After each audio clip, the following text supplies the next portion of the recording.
Chapter 28. 2 days are past. It is a summer evening. The coachman has set me down at a place called Whitcross. He could take me no farther for the sum I had given, and I was not possessed of another shilling in the world. The coach is a mile off by this time. I am alone. At this moment I discover that I forgot to take my parcel out of the pocket of the coach, where I had placed it for safety. There it remains, there it must remain, and now I am absolutely destitute. Whitcross is no town, nor even a hamlet. It is but a stone pillar set up where 4 roads meet. Whitewashed, I suppose, to be more obvious at a distance and in darkness. For arms spring from its summit. The nearest town to which these point is, according to the inscription, distant 10 miles, the farthest above 20. From the well-known names of these towns I learn in what county I have lighted. A North Midland shire, dusk with moorland, ridged with mountain. This I see. There are great moors behind and on each hand of me.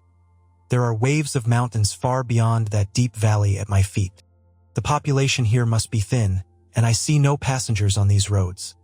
They stretch out east, west, north, and south, white, broad, lonely. They are all cut in the moor, and the heather grows deep and wild to their very verge.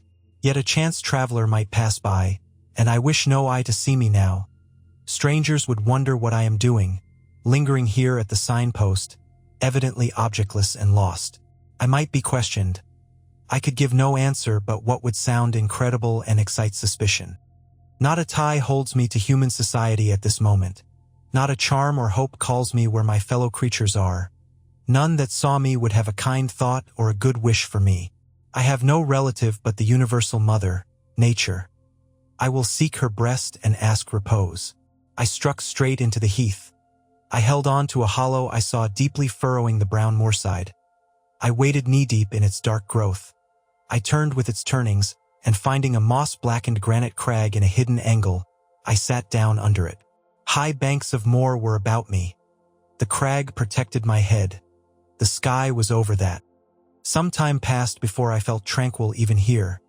I had a vague dread that wild cattle might be near, or that some sportsman or poacher might discover me. If a gust of wind swept the waste, I looked up, fearing it was the rush of a bull.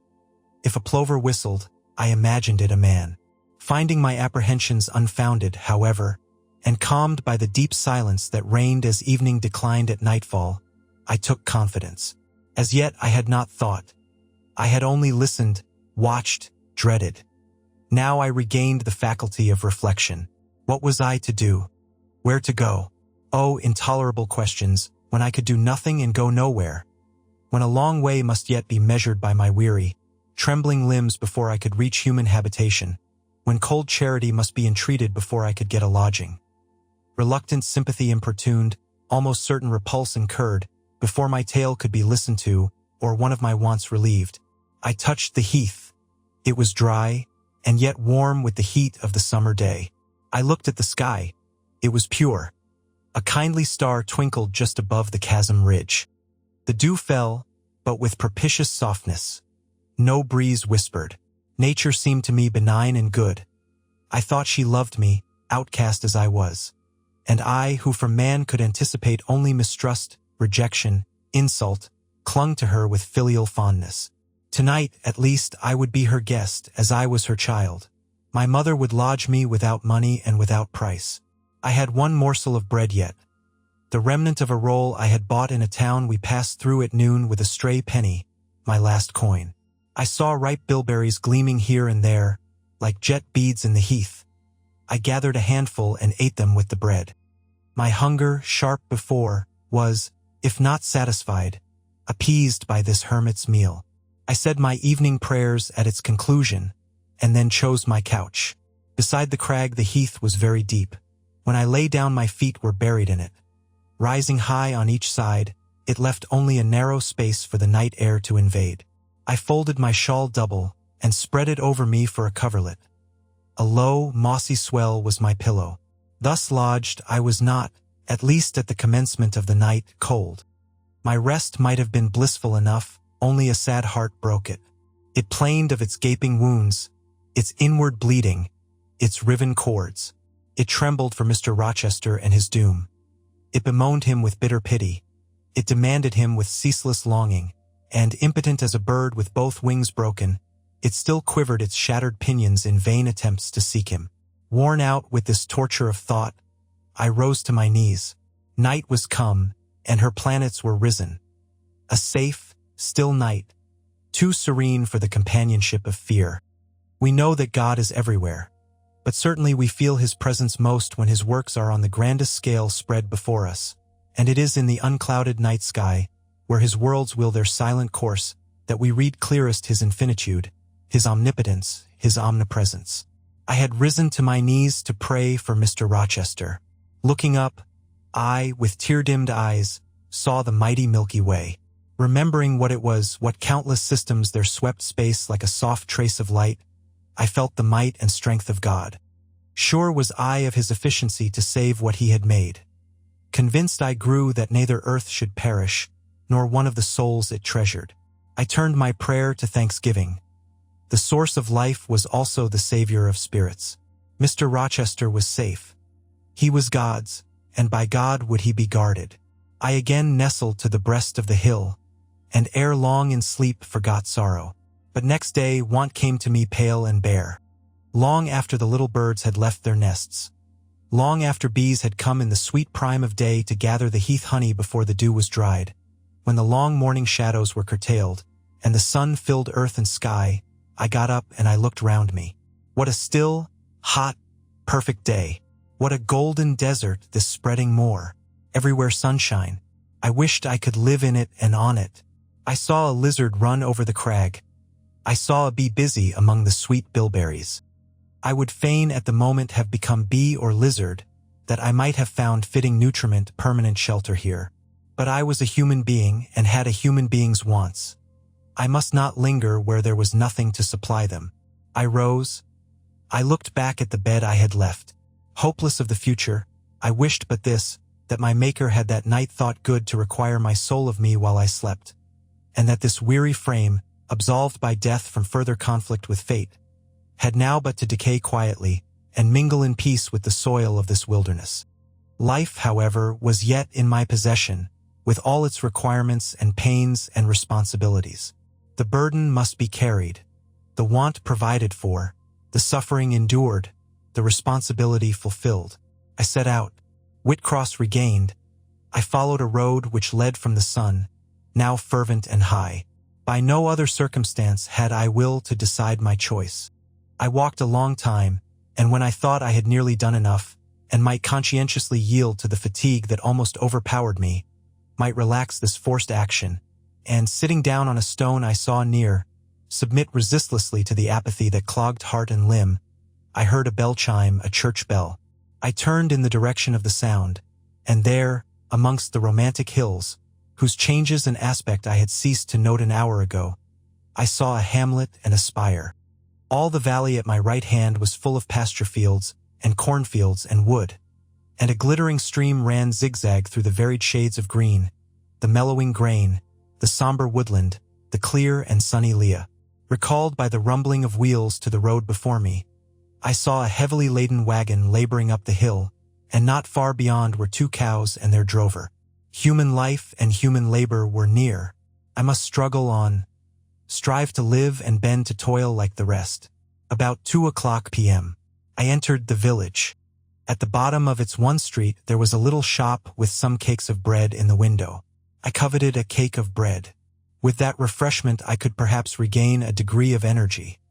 Without it, it would be difficult to proceed.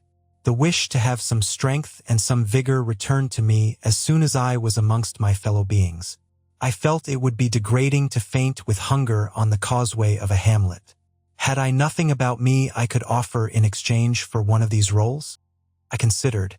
I had a small silk handkerchief tied round my throat. I had my gloves. I could hardly tell how men and women in extremities of destitution proceeded. I did not know whether either of these articles would be accepted. Probably they would not, but I must try. I entered the shop. A woman was there. Seeing a respectably dressed person, a lady as she supposed, she came forward with civility. How could she serve me? I was seized with shame. My tongue would not utter the request I had prepared. I dared not offer her the half-worn gloves, the creased handkerchief. Besides, I felt it would be absurd. I only begged permission to sit down a moment, as I was tired. Disappointed in the expectation of a customer, she coolly acceded to my request. She pointed to a seat. I sank into it. I felt sorely urged to weep, but conscious how unseasonable such a manifestation would be, I restrained it. Soon I asked her if there were any dressmaker or plain workwoman in the village. Yes, 2 or 3. Quite as many as there was employment for. I reflected. I was driven to the point now. I was brought face to face with necessity. I stood in the position of one without a resource, without a friend, without a coin. I must do something. What? I must apply somewhere. Where? Did she know of any place in the neighborhood where a servant was wanted? Nay, she couldn't say. What was the chief trade in this place? What did most of the people do? Some were farm laborers. A good deal worked at Mr. Oliver's needle factory and at the foundry. Did Mr. Oliver employ women? Nay, it was men's work. And what do the women do? I not, was the answer. Some does one thing and some another. Poor folk mun get on as they can. She seemed to be tired of my questions. And, indeed, what claim had I to importune her? A neighbor or two came in. My chair was evidently wanted. I took leave. I passed up the street, looking as I went at all the houses to the right hand and to the left. But I could discover no pretext, nor see an inducement to enter any. I rambled round the hamlet, going sometimes to a little distance and returning again, for an hour or more. Much exhausted, and suffering greatly now for want of food, I turned aside into a lane and sat down under the hedge. Ere many minutes had elapsed, I was again on my feet, however, and again searching something, a resource, or at least an informant. A pretty little house stood at the top of the lane, with a garden before it, exquisitely neat and brilliantly blooming. I stopped at it. What business had I to approach the white door or touch the glittering knocker? In what way could it possibly be the interest of the inhabitants of that dwelling to serve me? Yet I drew near and knocked. A mild-looking, cleanly attired young woman opened the door. In such a voice as might be expected from a hopeless heart and fainting frame, a voice wretchedly low and faltering, I asked if a servant was wanted here. No, said she. We do not keep a servant.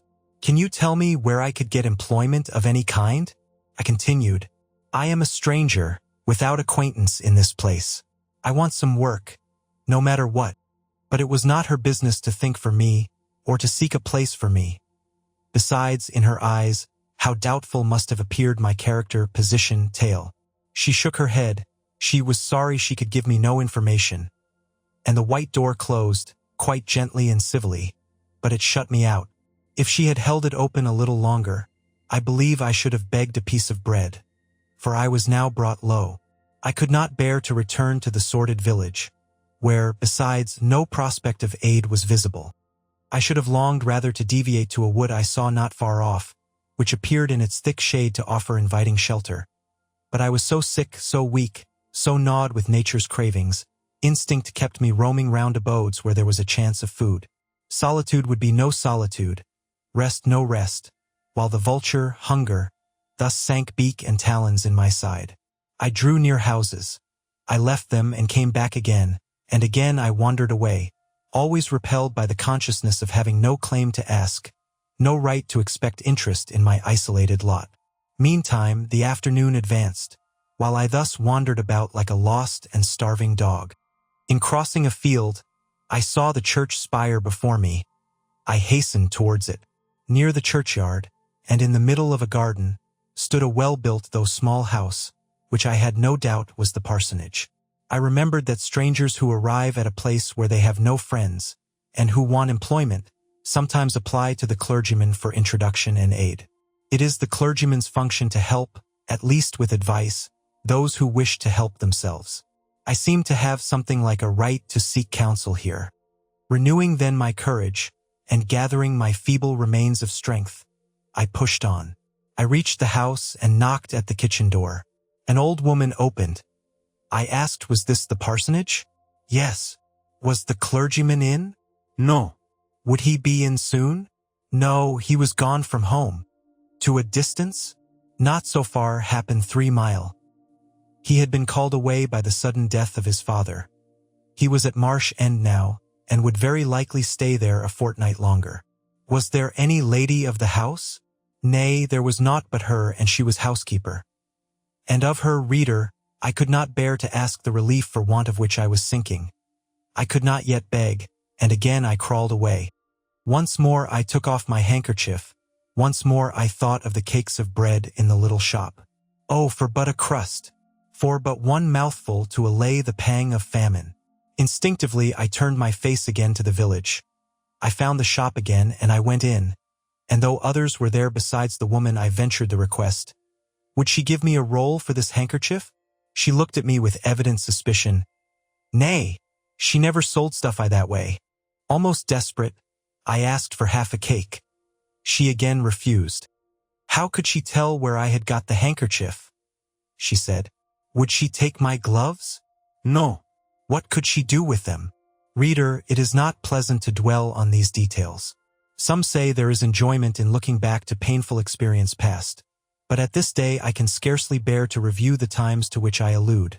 The moral degradation, blent with the physical suffering, form too distressing a recollection ever to be willingly dwelt on. I blamed none of those who repulsed me.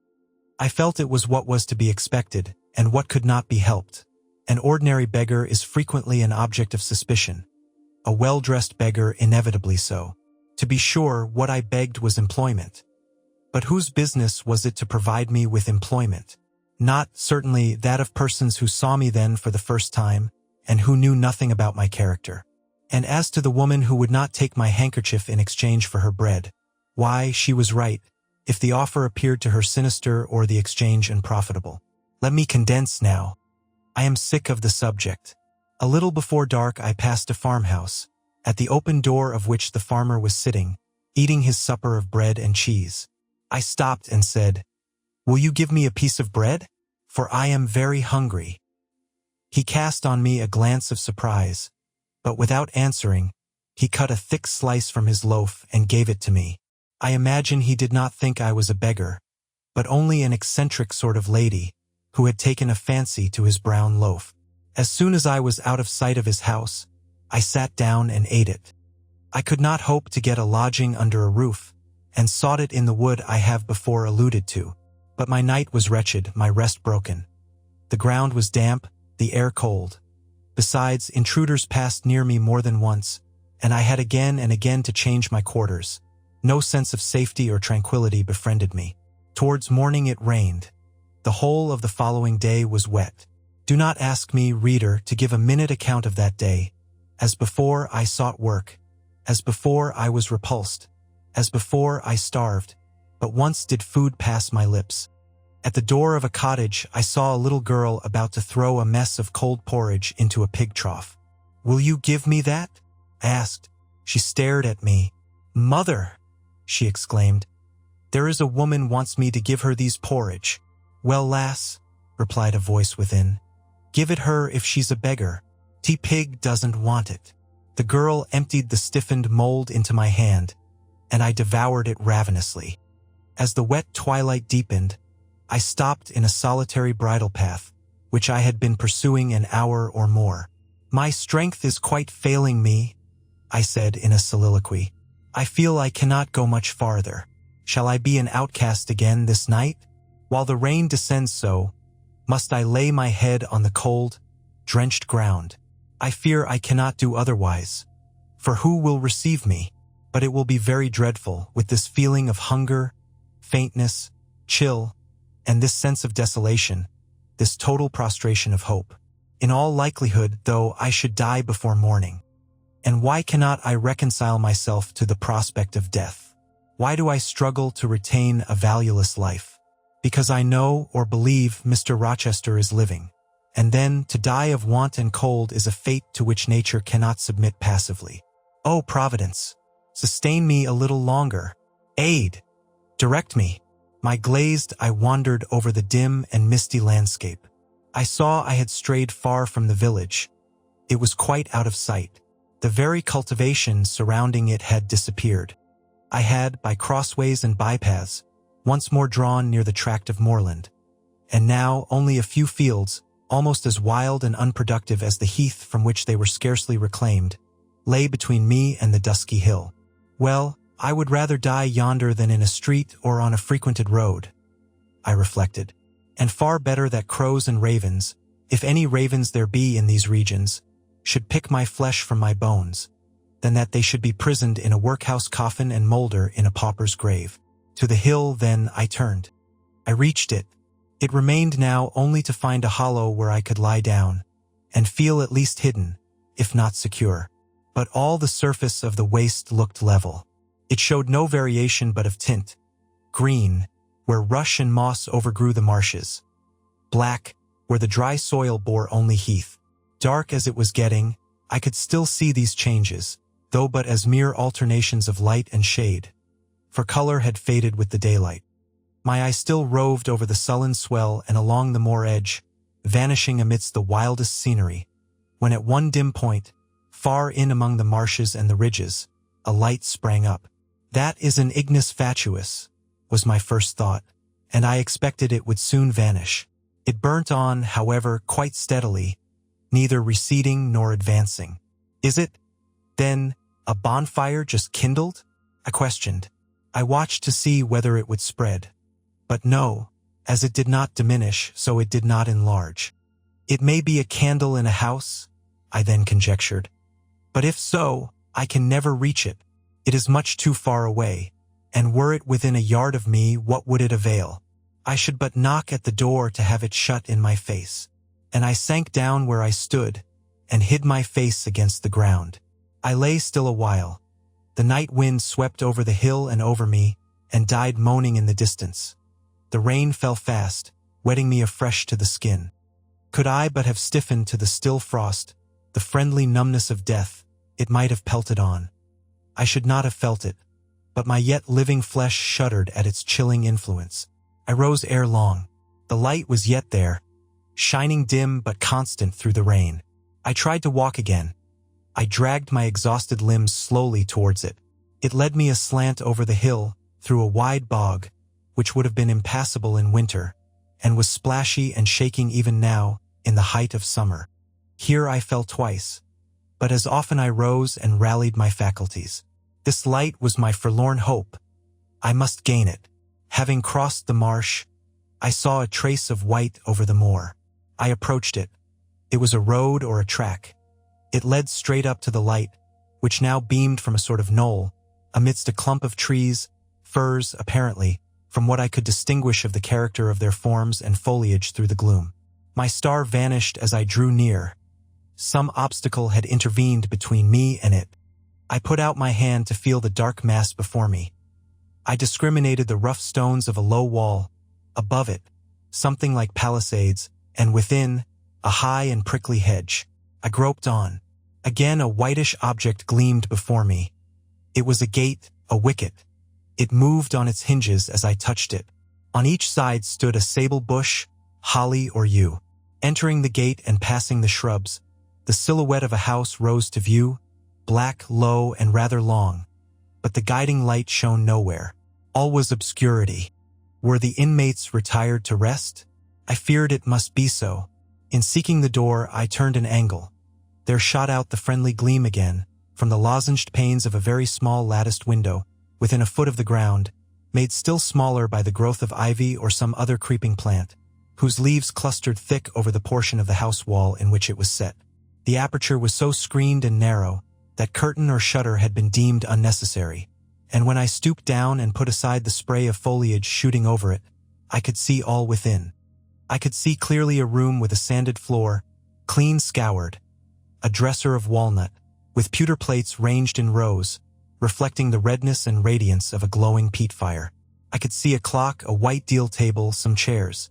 The candle, whose ray had been my beacon, burnt on the table, and by its light an elderly woman, somewhat rough-looking, but scrupulously clean, like all about her, was knitting a stocking. I noticed these objects cursorily only. In them there was nothing extraordinary. A group of more interest appeared near the hearth, sitting still amidst the rosy peace and warmth suffusing it. Two young, graceful women, ladies in every point, sat, one in a low rocking chair, the other on a lower stool. Both wore deep mourning of crepe and bombazine, which somber garb singularly set off very fair necks and faces. A large old pointer dog rested its massive head on the knee of one girl. In the lap of the other was cushioned a black cat. A strange place was this humble kitchen for such occupants. Who were they? They could not be the daughters of the elderly person at the table, for she looked like a rustic, and they were all delicacy and cultivation. I had nowhere seen such faces as theirs, and yet, as I gazed on them, I seemed intimate with every lineament. I cannot call them handsome. They were too pale and grave for the word. As they each bent over a book, they looked thoughtful almost to severity. A stand between them supported a second candle and two great volumes, to which they frequently referred, comparing them, seemingly, with the smaller books they held in their hands, like people consulting a dictionary to aid them in the task of translation. This scene was as silent as if all the figures had been shadows and the firelit apartment a picture. So hushed was it, I could hear the cinders fall from the grate, the clock tick in its obscure corner, and I even fancied I could distinguish the click-click of the woman's knitting needles. When, therefore, a voice broke the strange stillness at last, it was audible enough to me. "Listen, Diana," said one of the absorbed students. "Franz and old Daniel are together in the night-time, and Franz is telling a dream from which he has awakened in terror. Listen." And in a low voice she read something, of which not one word was intelligible to me, for it was in an unknown tongue, neither French nor Latin. Whether it were Greek or German I could not tell. "That is strong," she said when she had finished. "I relish it." The other girl, who had lifted her head to listen to her sister, repeated, while she gazed at the fire, a line of what had been read. At a later day, I knew the language and the book. Therefore, I will here quote the line, though when I first heard it, it was only like a stroke on sounding brass to me, conveying no meaning. "De trat herveer einer, and Zusen we die sternen nacht." "Good, good!" she exclaimed, while her dark and deep eyes sparkled. "There you have a dim and mighty archangel fitly set before you. The line is worth 100 pages of fustian." Ich wäge die Gedanken in der Schale meines Zornes und die Werke mit dem Gewichte meines Grimms. "I like it." Both were again silent. "Is there any country where they talk I that way?" asked the old woman, looking up from her knitting. "Yes, Hannah, a far larger country than England, where they talk in no other way." "Well, for sure case, I know't how they can understand one t'other. And if either o' ye went there, ye could tell what they said, I guess?" "We could probably tell something of what they said, but not all, for we are not as clever as you think us, Hannah. We don't speak German, and we cannot read it without a dictionary to help us. And what good does it do you? We mean to teach it some time, or at least the elements, as they say, and then we shall get more money than we do now. Vari like, but give our studying. Ye've done enough for tonight. I think we have, at least I'm tired. Mary, are you?" "Mortally. After all, it's tough work fagging away at a language with no master but a lexicon. It is, especially such a language as this crabbed but glorious Deutsch. I wonder when St. John will come home. Surely he will not be long now. It is just 10, looking at a little gold watch she drew from her girdle. It rains fast, Hannah. Will you have the goodness to look at the fire in the parlor?" The woman rose. She opened a door, through which I dimly saw a passage. Soon I heard her stir a fire in an inner room. She presently came back. "Ah, childer," said she.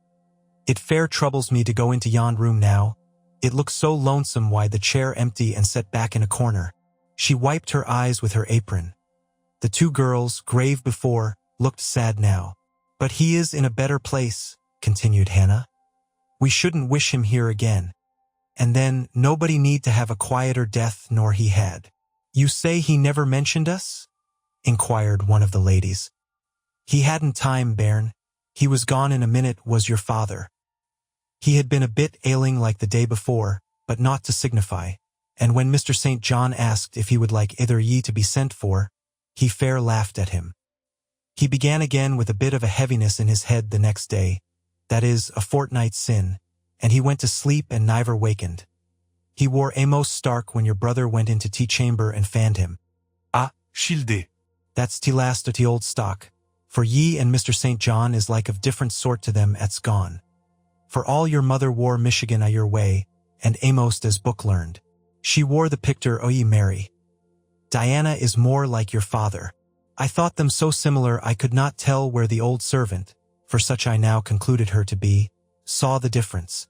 Both were fair-complexioned and slenderly made. Both possessed faces full of distinction and intelligence. One, to be sure, had hair a shade darker than the other, and there was a difference in their style of wearing it. Mary's pale brown locks were parted and braided smooth. Diana's duskier tresses covered her neck with thick curls. The clock struck 10. "Ye'll want your supper, I am sure," observed Hannah. "And so will Mr. St. John when he comes in," and she proceeded to prepare the meal. The ladies rose. They seemed about to withdraw to the parlor. Till this moment, I had been so intent on watching them. Their appearance and conversation had excited in me so keen an interest, I had half forgotten my own wretched position. Now it recurred to me. More desolate, more desperate than ever, it seemed from contrast. And how impossible did it appear to touch the inmates of this house with concern on my behalf, to make them believe in the truth of my wants and woes, to induce them to vouchsafe a rest for my wanderings. As I groped out the door, and knocked at it hesitatingly, I felt that last idea to be a mere chimera. Hannah opened. "What do you want?" she inquired, in a voice of surprise, as she surveyed me by the light of the candle she held. "May I speak to your mistresses?" I said. "You had better tell me what you have to say to them. Where do you come from? I am a stranger. What is your business here at this hour? I want a night's shelter in an outhouse or anywhere, and a morsel of bread to eat." Distrust, the very feeling I dreaded, appeared in Hannah's face. "I'll give you a piece of bread," she said after a pause. "But we can't take in a vagrant to lodge.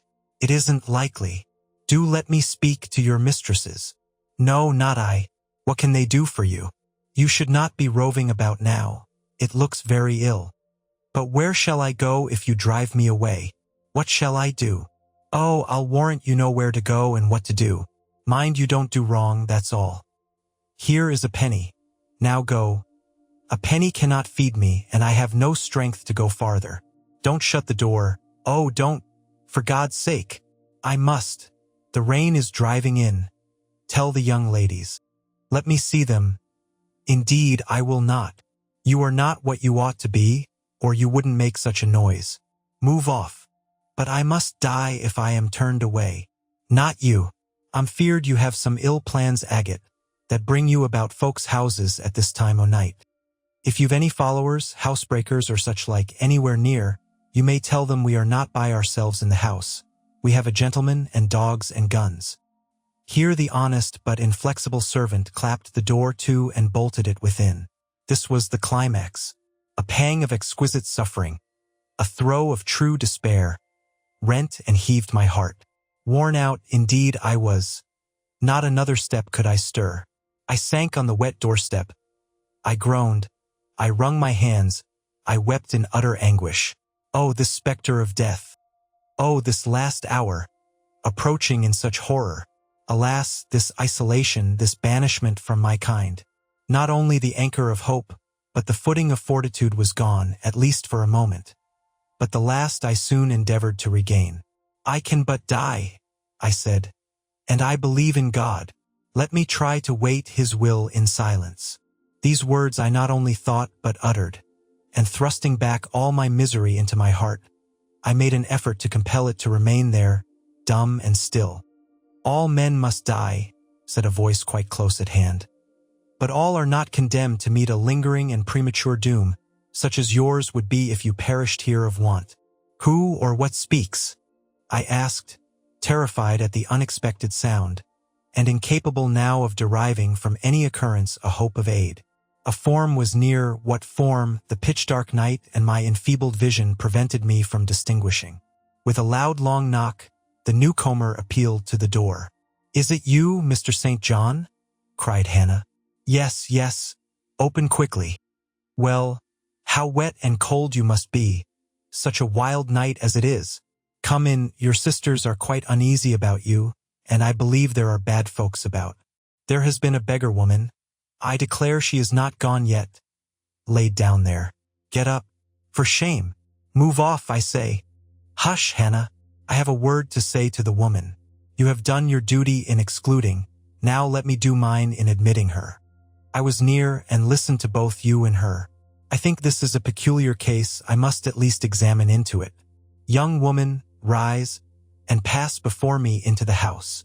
With difficulty I obeyed him. Presently I stood within that clean, bright kitchen, on the very hearth, trembling, sickening, conscious of an aspect in the last degree ghastly, wild, and weather-beaten.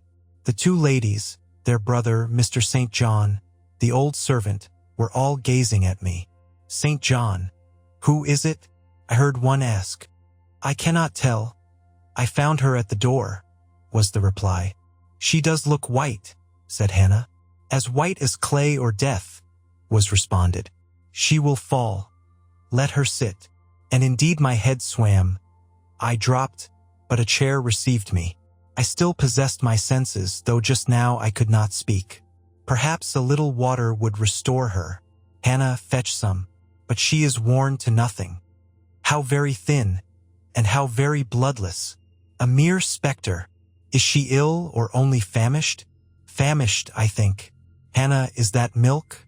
Give it me and a piece of bread. Diana, I knew her by the long curls which I saw drooping between me and the fire as she bent over me. Broke some bread, dipped it in milk and put it to my lips.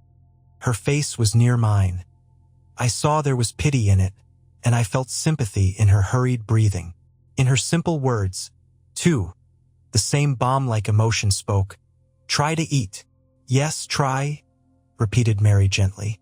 And Mary's hand removed my sodden bonnet and lifted my head. I tasted what they offered me. Feebly at first, eagerly soon. Not too much at first, restrain her, said the brother. She has had enough. And he withdrew the cup of milk and the plate of bread. A little more, St. John. Look at the avidity in her eyes. No more at present, sister. Try if she can speak now. Ask her name. I felt I could speak, and I answered, My name is Jane Elliot. Anxious as ever to avoid discovery, I had before resolved to assume an alias. And where do you live? Where are your friends? I was silent. Can we send for anyone you know? I shook my head. What account can you give of yourself? Somehow, now that I had once crossed the threshold of this house, and once was brought face to face with its owners, I felt no longer outcast, vagrant, and disowned by the wide world. I dared to put off the mendicant, to resume my natural manner and character. I began once more to know myself, and when Mr. St. John demanded an account, which at present I was far too weak to render, I said after a brief pause, Sir, I can give you no details tonight. But what then, said he, do you expect me to do for you? Nothing, I replied.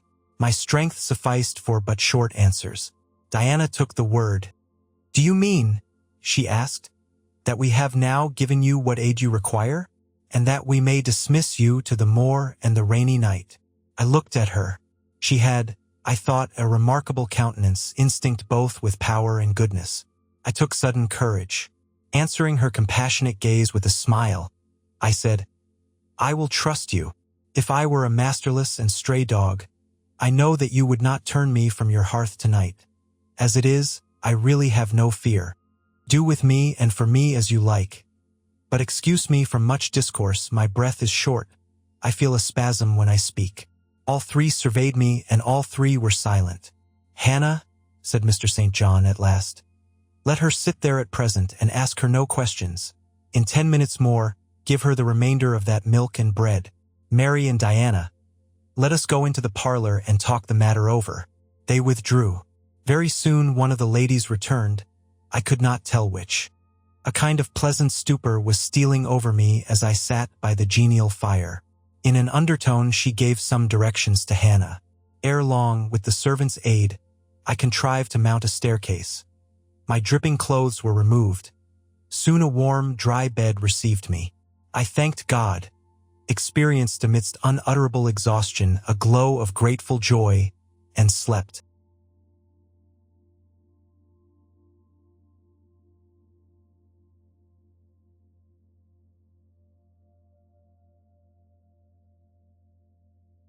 Chapter 29. The recollection of about 3 days and nights succeeding this is very dim in my mind. I can recall some sensations felt in that interval, but few thoughts framed and no actions performed. I knew I was in a small room and in a narrow bed. To that bed I seemed to have grown. I lay on it motionless as a stone, and to have torn me from it would have been almost to kill me. I took no note of the lapse of time, of the change from morning to noon, from noon to evening. I observed when anyone entered or left the apartment. I could even tell who they were. I could understand what was said when the speaker stood near to me, but I could not answer. To open my lips or move my limbs was equally impossible. Hannah, the servant, was my most frequent visitor. Her coming disturbed me. I had a feeling that she wished me away, that she did not understand me or my circumstances, that she was prejudiced against me. Diana and Mary appeared in the chamber once or twice a day. They would whisper sentences of this sort at my bedside. "It is very well we took her in." Yes. She would certainly have been found dead at the door in the morning had she been left out all night. I wonder what she has gone through. Strange hardships, I imagine. Poor, emaciated, pallid wanderer. She is not an uneducated person, I should think, by her manner of speaking.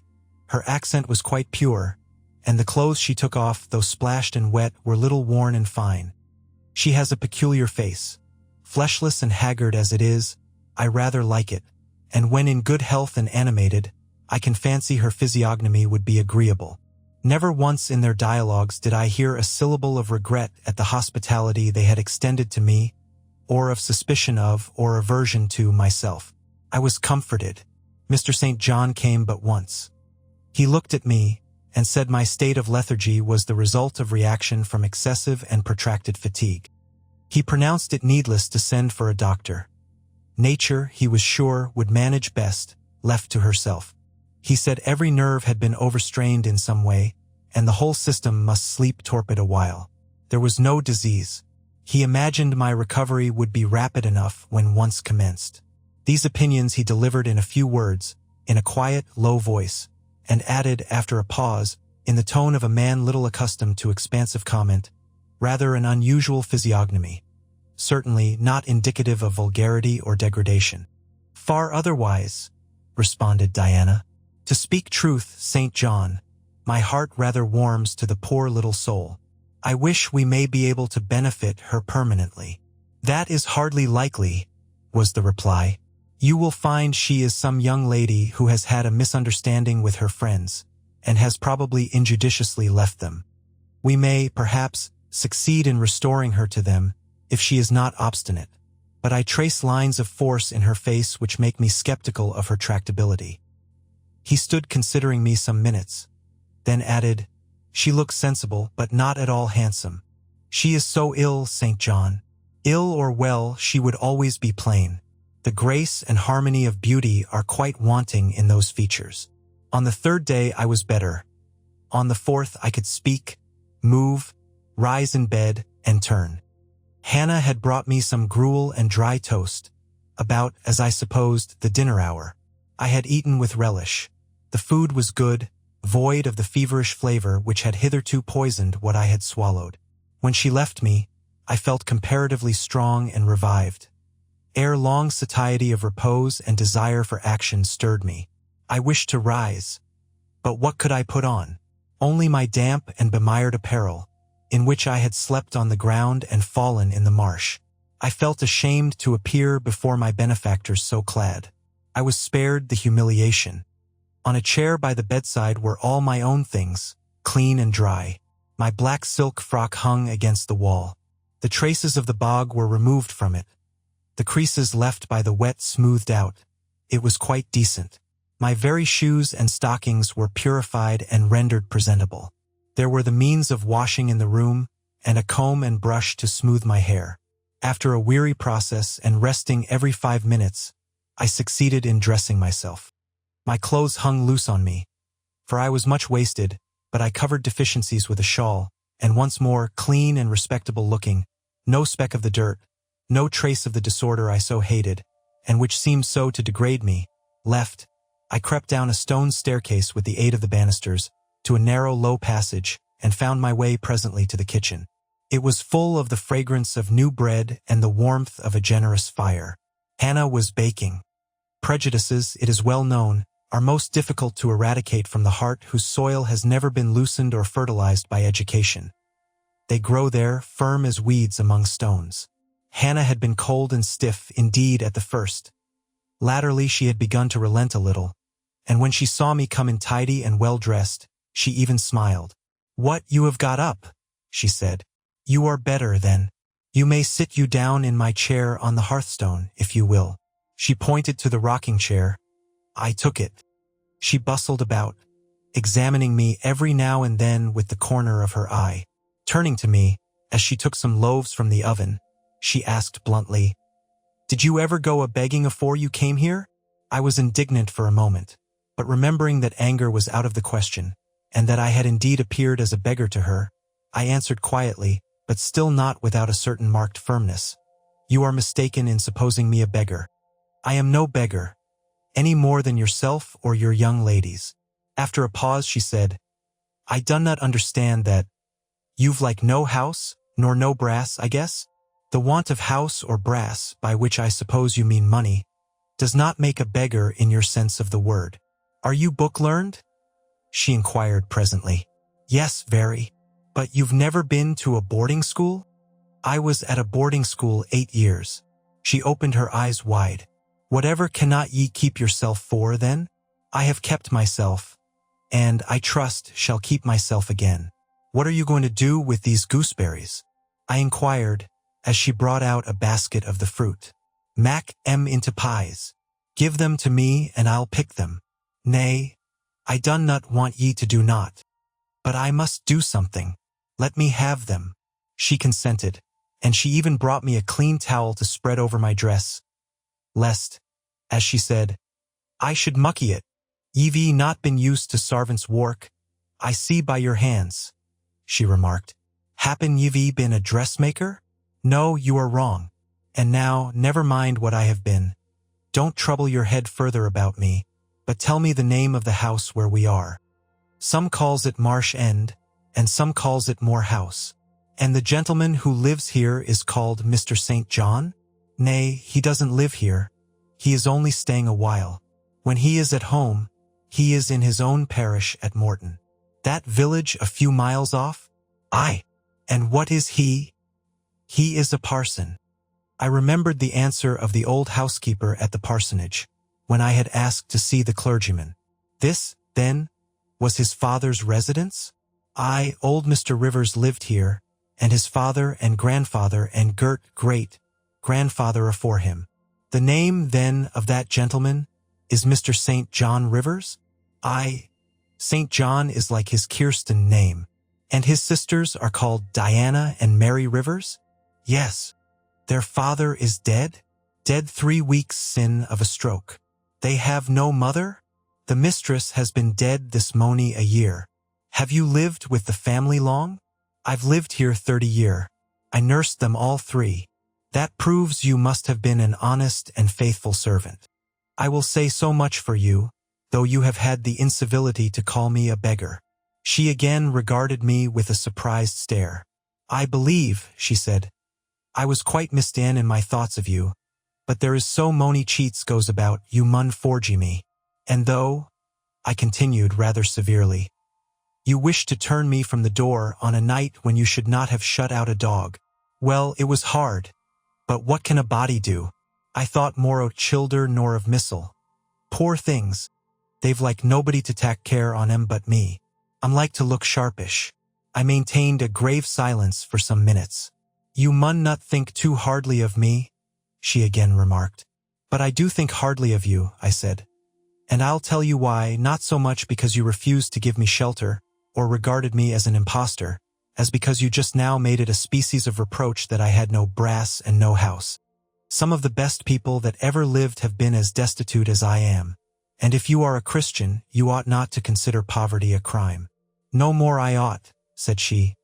"Mr. St. John tells me so too, and I see I war rang, but I've clear a different notion on you now to what I had. You look a rate down dacent little crater. That will do, I forgive you now. Shake hands." She put her flowery and horny hand into mine. Another and heartier smile illumined her rough face, and from that moment we were friends. Hannah was evidently fond of talking. While I picked the fruit and she made the paste for the pies, she proceeded to give me sundry details about her deceased master and mistress, and the childer, as she called the young people. Old Mr. Rivers, she said, was a plain man enough, but a gentleman, and of as ancient a family as could be found. Marsh End had belonged to the Rivers ever since it was a house, and it was, she affirmed, a boon 200-year-old, for all it looked but a small, humble place, not to compare why Mr. Oliver's grand hall down I Morton Vale. But she could remember Bill Oliver's father a journeyman needlemaker, and a Rivers war gentry I out days a Henry's, as anybody might see by looking into the registers I Morton church vestry. Still, she allowed, the oud maester was like other folk, not Michigan out of the common way, stark mad a shooting and farming and sich like.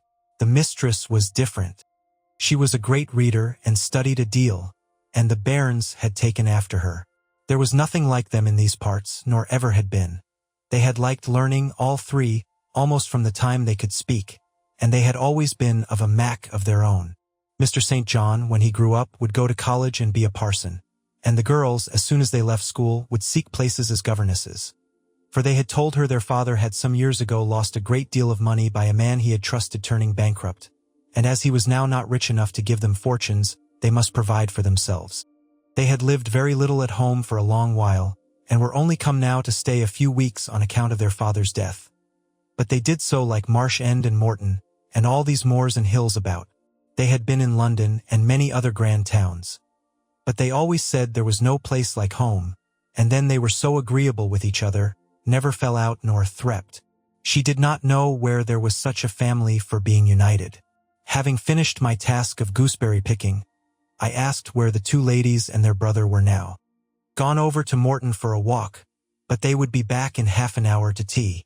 They returned within the time Hannah had allotted them.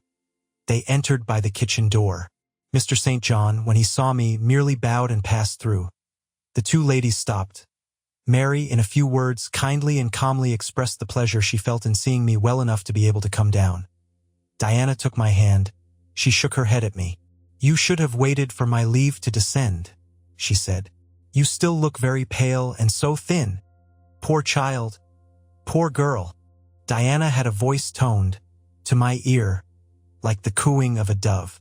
She possessed eyes whose gaze I delighted to encounter. Her whole face seemed to me full of charm.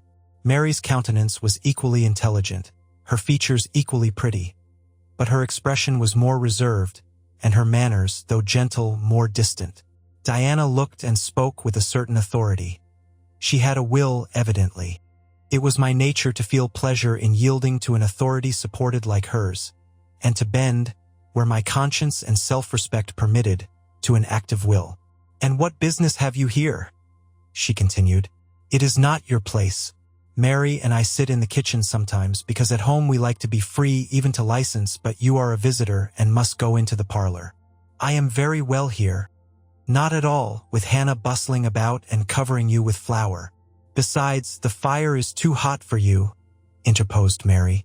"To be sure," added her sister. "Come, you must be obedient." And still holding my hand, she made me rise and led me into the inner room. "Sit there," she said, placing me on the sofa, "while we take our things off and get the tea ready. It is another privilege we exercise in our little moorland home, to prepare our own meals when we are so inclined, or when Hannah is baking, brewing, washing, or ironing." She closed the door, leaving me solus with Mr. St. John, who sat opposite, a book or newspaper in his hand. I examined first the parlor and then its occupant. The parlor was rather a small room, very plainly furnished, yet comfortable because clean and neat. The old-fashioned chairs were very bright, and the walnut wood table was like a looking-glass. A few strange, antique portraits of the men and women of other days decorated the stained walls. A cupboard with glass doors contained some books and an ancient set of china. There was no superfluous ornament in the room, not one modern piece of furniture, save a brace of workboxes and a lady's desk in rosewood, which stood on a side table.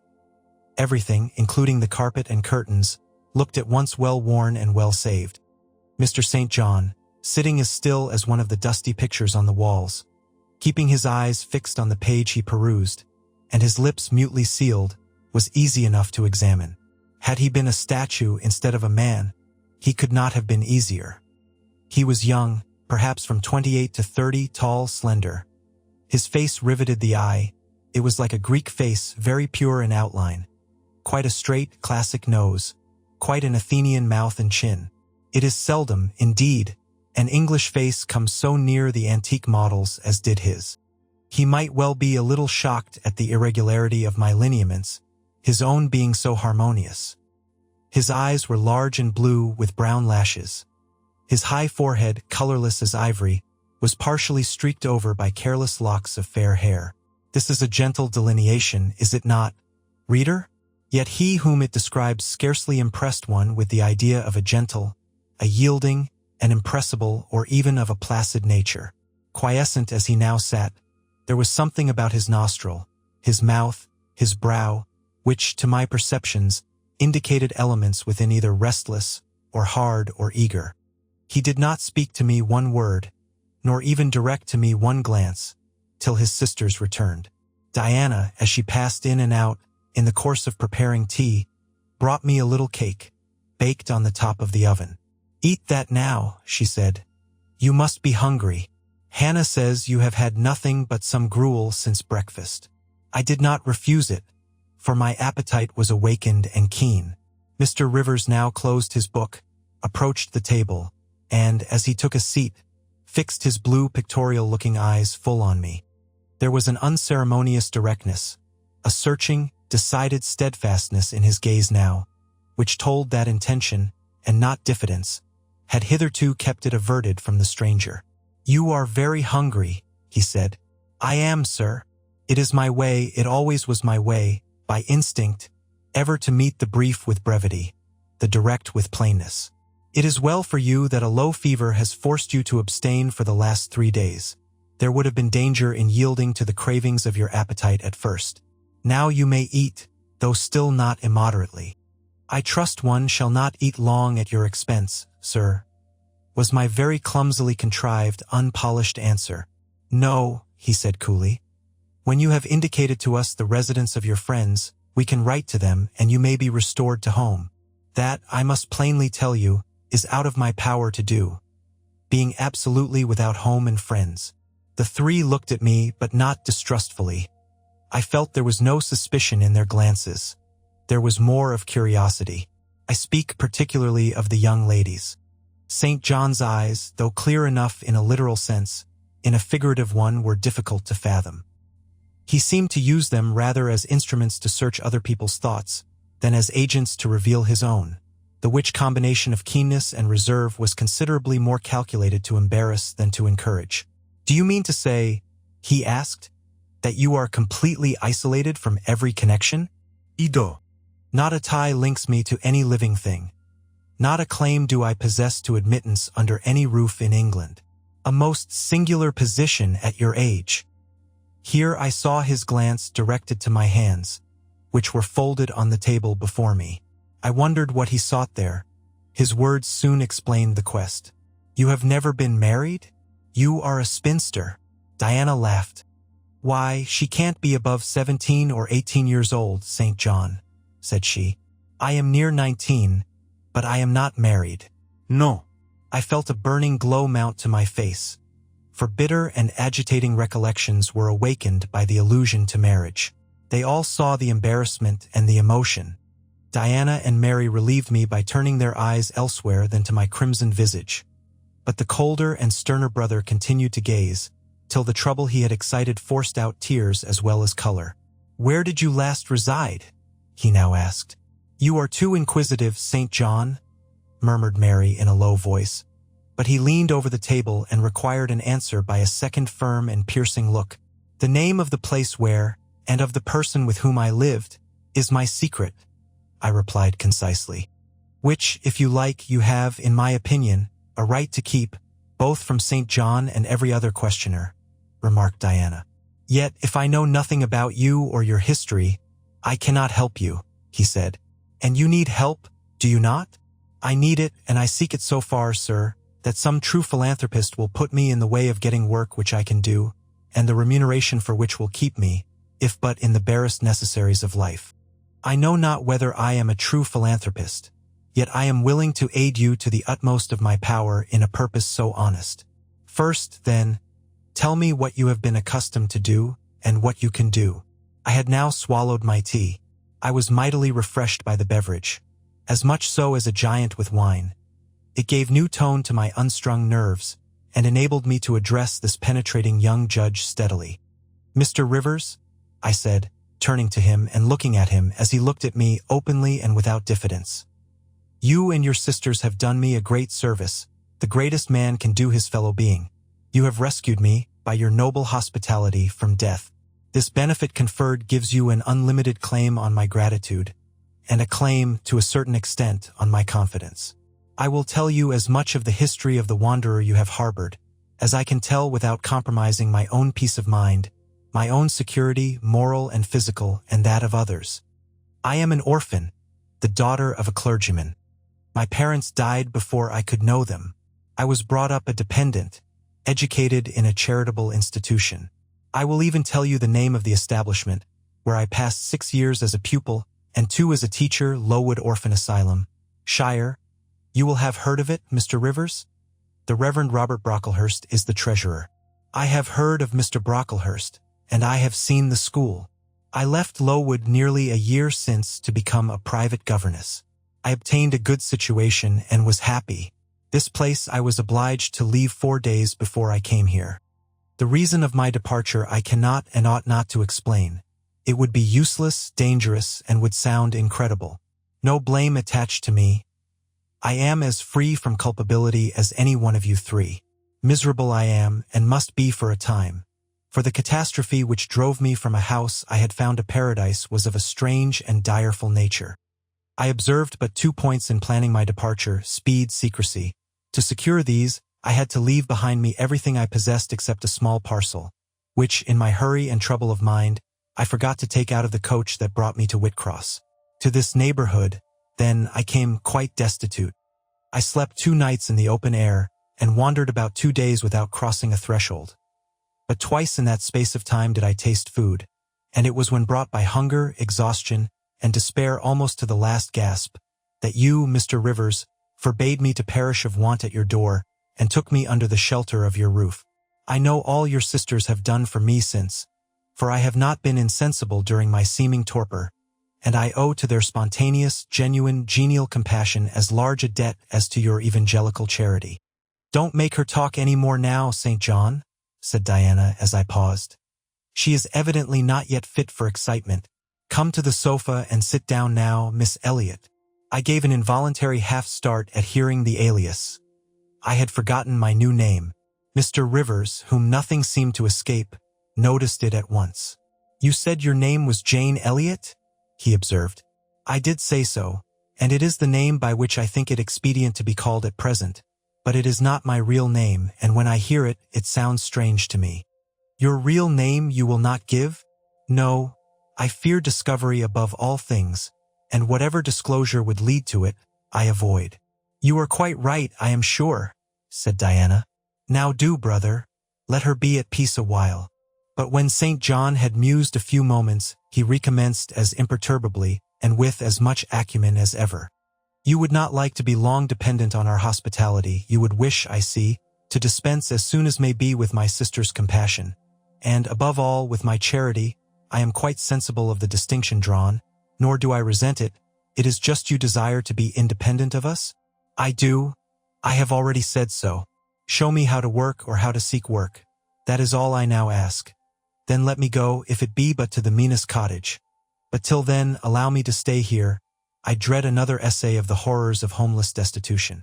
"Indeed you shall stay here," said Diana, putting her white hand on my head. "You shall," repeated Mary, in the tone of undemonstrative sincerity which seemed natural to her. "My sisters, you see, have a pleasure in keeping you," said Mr. St. John, "as they would have a pleasure in keeping and cherishing a half-frozen bird some wintry wind might have driven through their casement. I feel more inclination to put you in the way of keeping yourself, and shall endeavor to do so. But observe, my sphere is narrow. I am but the incumbent of a poor country parish. My aid must be of the humblest sort. And if you are inclined to despise the day of small things, seek some more efficient succor than such as I can offer." "She has already said that she is willing to do anything honest she can do," answered Diana for me. "And you know, St. John, she has no choice of helpers. She is forced to put up with such crusty people as you. I will be a dressmaker. I will be a plain workwoman. I will be a servant, a nurse girl, if I can be no better," I answered. "Right," said Mr. St. John quite coolly. "If such is your spirit, I promise to aid you in my own time and way."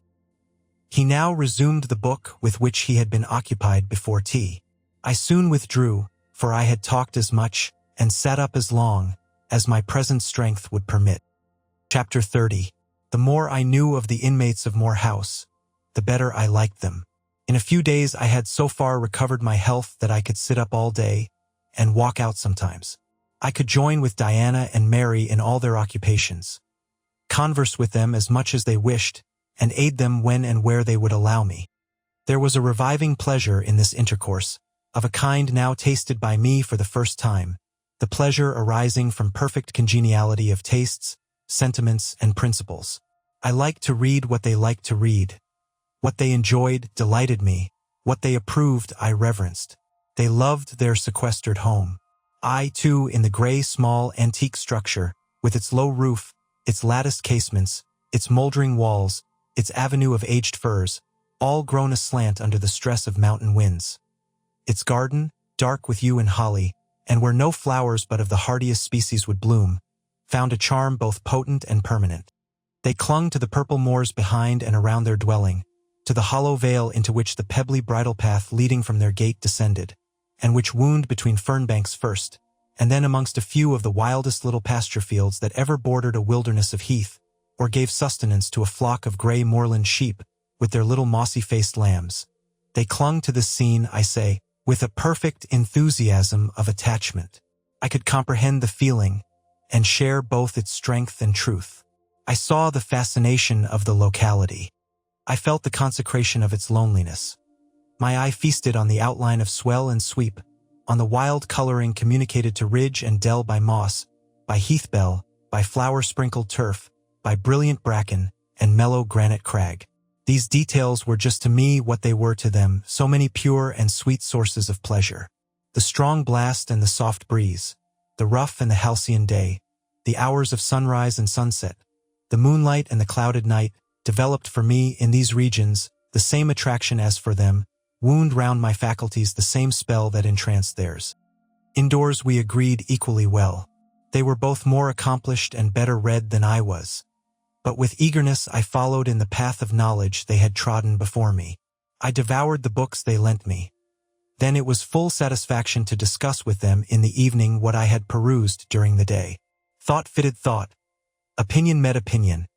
We coincided, in short, perfectly. If in our trio there was a superior and a leader, it was Diana. Physically, she far excelled me. She was handsome. She was vigorous. In her animal spirits there was an affluence of life and certainty of flow, such as excited my wonder, while it baffled my comprehension. I could talk a while when the evening commenced, but the first gush of vivacity and fluency gone, I was fain to sit on a stool at Diana's feet, to rest my head on her knee, and listen alternately to her and Mary, while they sounded thoroughly the topic on which I had but touched. Diana offered to teach me German. I liked to learn of her.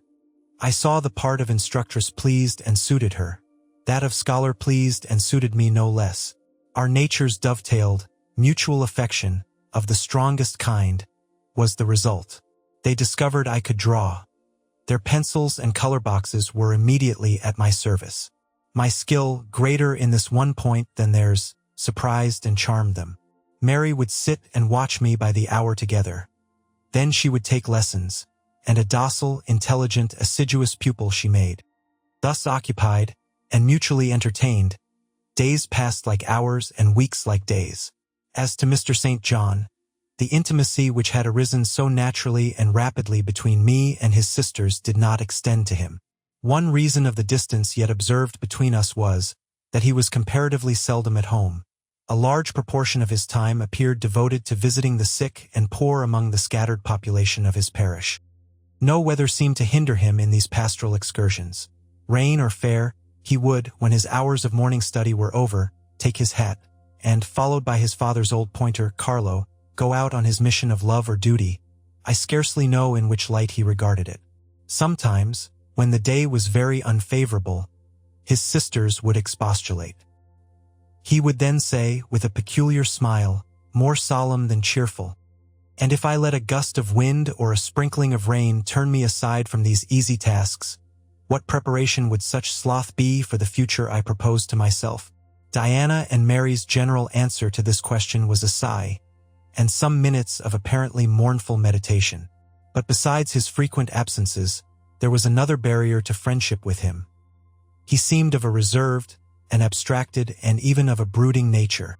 Zealous in his ministerial labors, blameless in his life and habits, he yet did not appear to enjoy that mental serenity, that inward content, which should be the reward of every sincere Christian and practical philanthropist. Often, of an evening, when he sat at the window, his desk and papers before him, he would cease reading or writing, rest his chin on his hand, and deliver himself up to I know not what course of thought. But that it was perturbed and exciting might be seen in the frequent flash and changeful dilation of his eye. I think, moreover, that nature was not to him that treasury of delight it was to his sisters. He expressed once, and but once in my hearing, a strong sense of the rugged charm of the hills, and an inborn affection for the dark roof and hoary walls he called his home.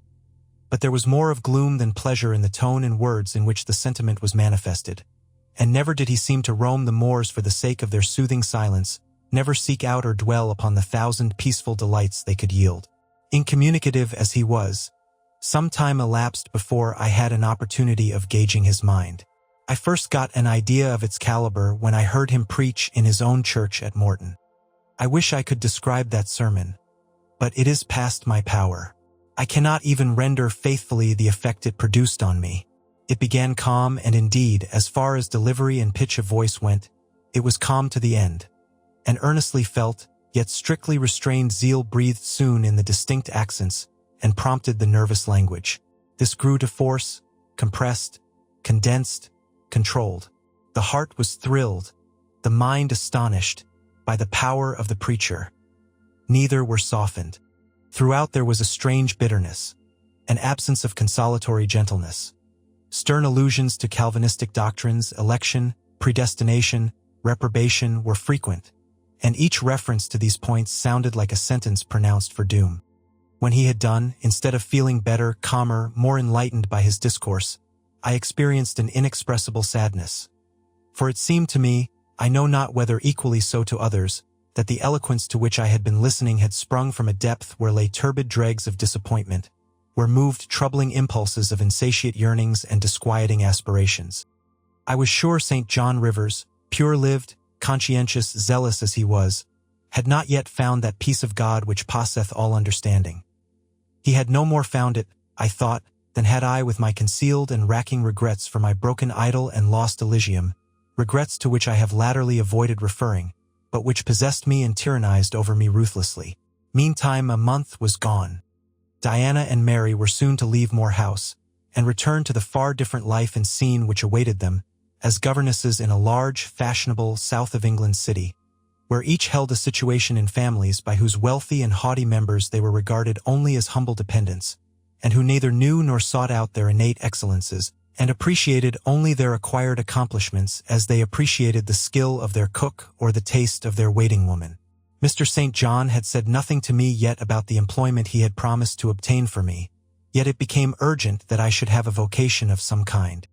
One morning, being left alone with him a few minutes in the parlor, I ventured to approach the window recess, which his table, chair, and desk consecrated as a kind of study, and I was going to speak, though not very well knowing in what words to frame my inquiry, for it is at all times difficult to break the ice of reserve glassing over such natures as his, when he saved me the trouble by being the first to commence a dialogue. Looking up as I drew near, "You have a question to ask of me?" he said. "Yes. I wish to know whether you have heard of any service I can offer myself to undertake? I found or devised something for you 3 weeks ago, but as you seemed both useful and happy here, as my sisters had evidently become attached to you, and your society gave them unusual pleasure, I deemed it inexpedient to break in on your mutual comfort till their approaching departure from Marsh End should render yours necessary. And they will go in 3 days now? I said.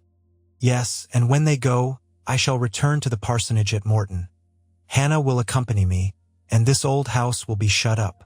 I waited a few moments, expecting he would go on with the subject first broached, but he seemed to have entered another train of reflection. His look denoted abstraction from me and my business.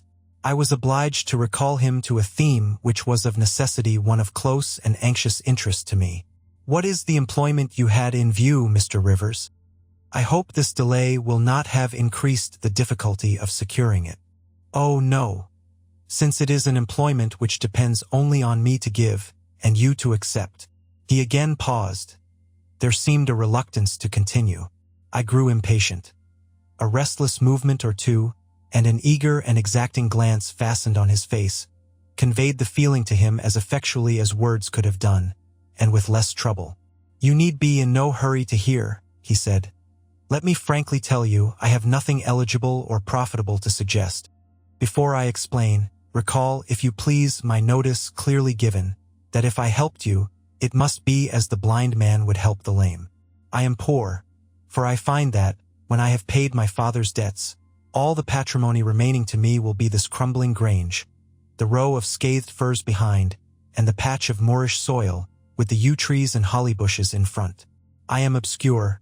Rivers is an old name, but of the 3 sole descendants of the race, 2 earn the dependent's crust among strangers, and the 3rd considers himself an alien from his native country, not only for life but in death.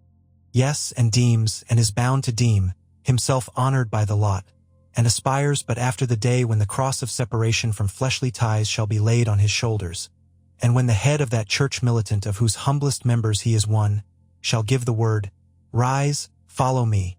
St. John said these words as he pronounced his sermons, with a quiet, deep voice, with an unflushed cheek and a coruscating radiance of glance. He resumed, And since I am myself poor and obscure, I can offer you but a service of poverty and obscurity. You may even think it degrading, for I see now your habits have been what the world calls refined. Your tastes lean to the ideal, and your society has at least been amongst the educated. But I consider that no service degrades which can better our race. I hold that the more arid and unreclaimed the soil where the Christian laborer's task of tillage is appointed him, the scantier the meed his toil brings, the higher the honor. His, under such circumstances, is the destiny of the pioneer. And the first pioneers of the gospel were the apostles. Their captain was Jesus, the Redeemer, himself. Well, I said, as he again paused, proceed. He looked at me before he proceeded. Indeed, he seemed leisurely to read my face, as if its features and lines were characters on a page. The conclusions drawn from this scrutiny he partially expressed in his succeeding observations. I believe you will accept the post I offer you, said he, and hold it for a while. Not permanently, though, any more than I could permanently keep the narrow and narrowing, the tranquil, hidden office of English country incumbent. For in your nature is an alloy as detrimental to repose as that in mine, though of a different kind. Do explain, I urged, when he halted once more. I will, and you shall hear how poor the proposal is, how trivial, how cramping. I shall not stay long at Morton, now that my father is dead, and that I am my own master. I shall leave the place probably in the course of a 12-month. But while I do stay, I will exert myself to the utmost for its improvement. Morton, when I came to it 2 years ago, had no school. The children of the poor were excluded from every hope of progress. I established one for boys. I mean now to open a second school for girls. I have hired a building for the purpose, with a cottage of 2 rooms attached to it for the mistress's house. Her salary will be £30 a year.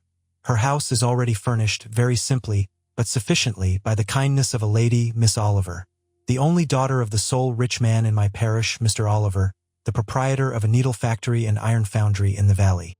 The same lady pays for the education and clothing of an orphan from the workhouse, on condition that she shall aid the mistress in such menial offices connected with her own house, and the school as her occupation of teaching will prevent her having time to discharge in person.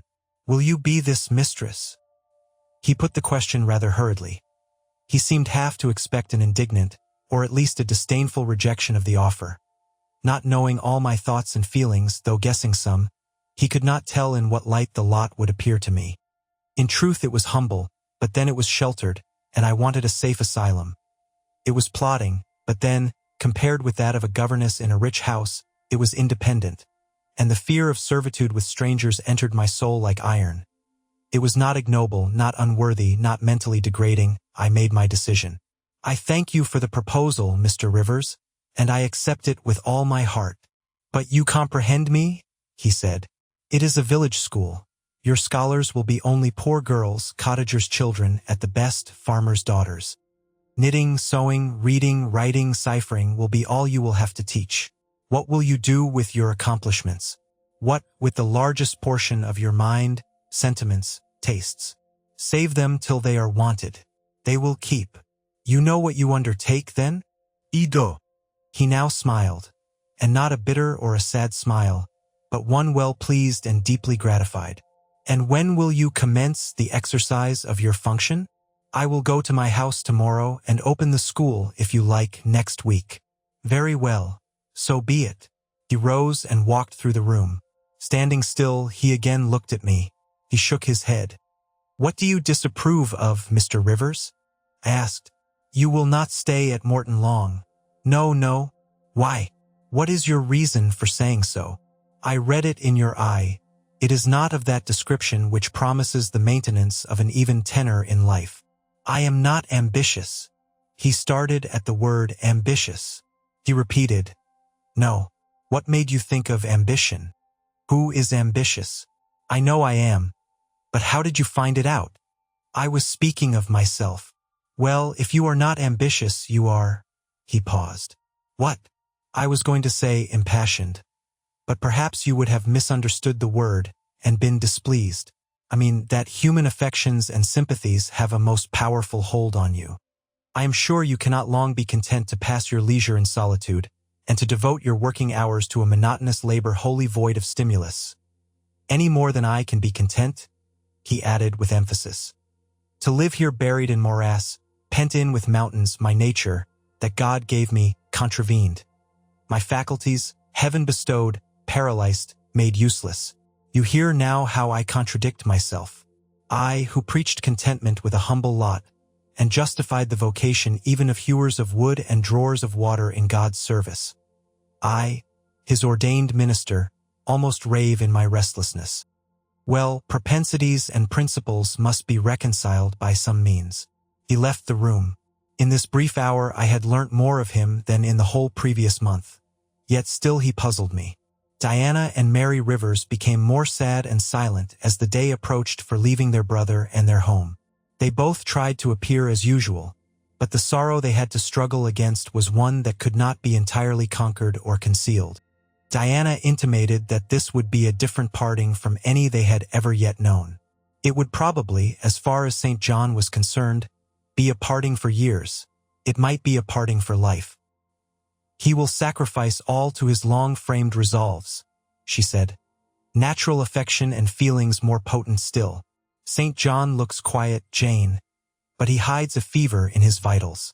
You would think him gentle, yet in some things he is inexorable as death. And the worst of it is, my conscience will hardly permit me to dissuade him from his severe decision. Certainly, I cannot for a moment blame him for it. It is right, noble, Christian. Yet it breaks my heart, and the tears gush to her fine eyes.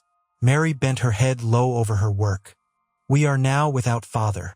We shall soon be without home and brother, she murmured.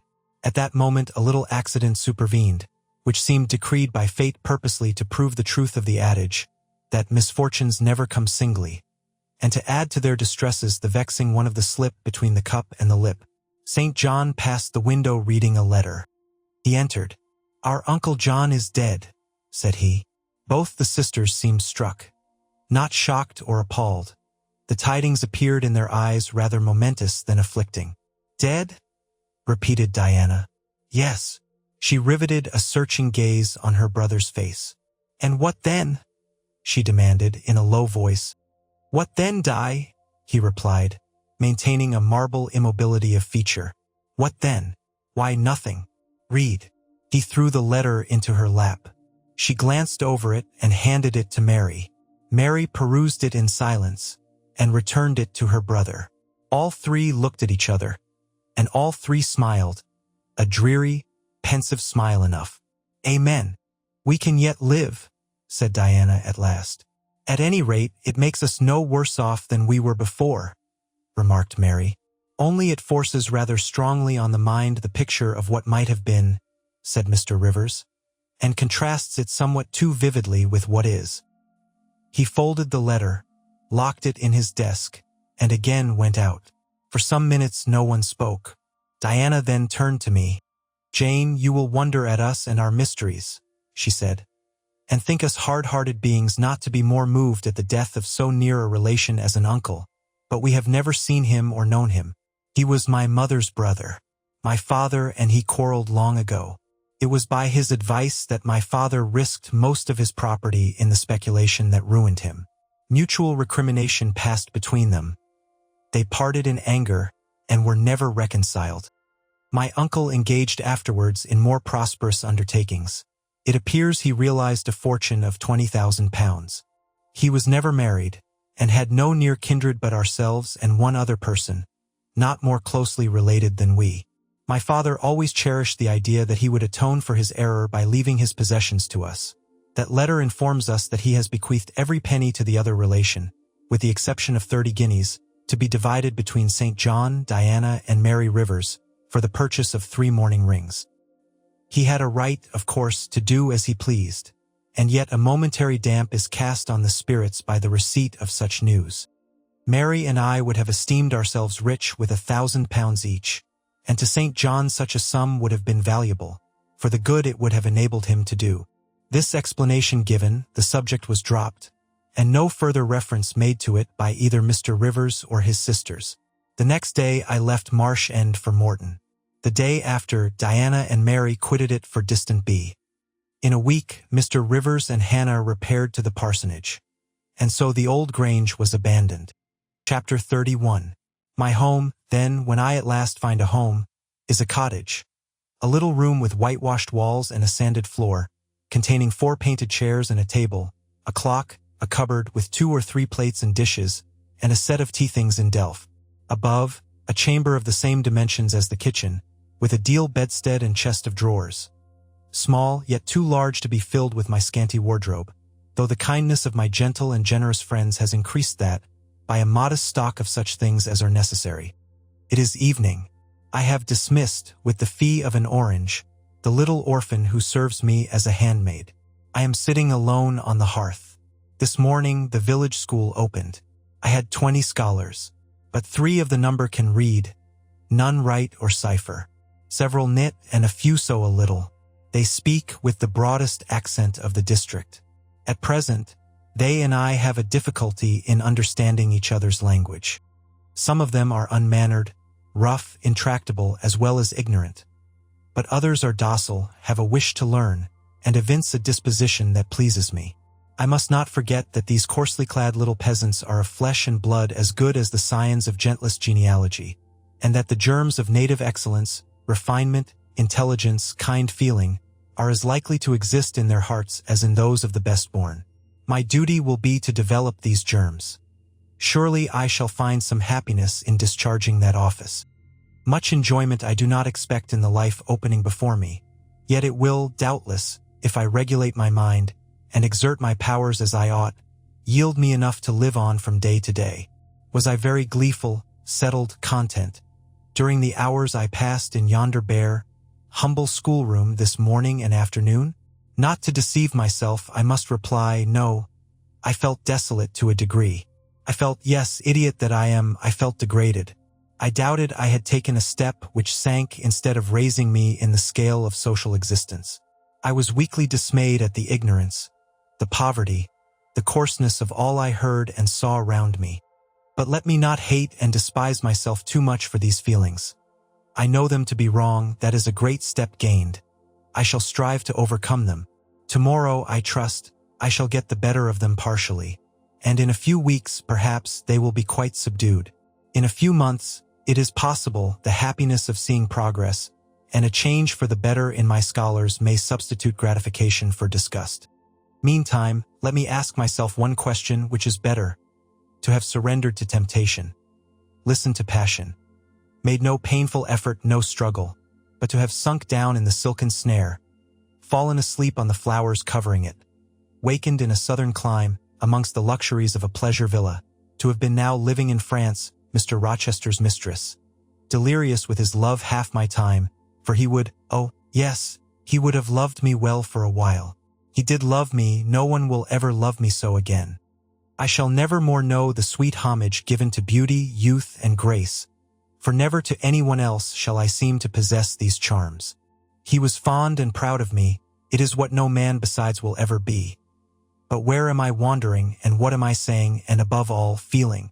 Whether is it better, I ask, to be a slave in a fool's paradise at Marseilles, fevered with delusive bliss one hour, suffocating with the bitterest tears of remorse and shame the next, or to be a village schoolmistress, free and honest, in a breezy mountain nook in the healthy heart of England? Yes, I feel now that I was right when I adhered to principle and law, and scorned and crushed the insane promptings of a frenzied moment. God directed me to a correct choice. I thank His providence for the guidance. Having brought my eventide musings to this point, I rose, went to my door, and looked at the sunset of the harvest day, and at the quiet fields before my cottage, which, with the school, was distant half a mile from the village. The birds were singing their last strains. The air was mild, the dew was balm. While I looked, I thought myself happy, and was surprised to find myself ere long weeping. And why? For the doom which had reft me from adhesion to my master. For him I was no more to see.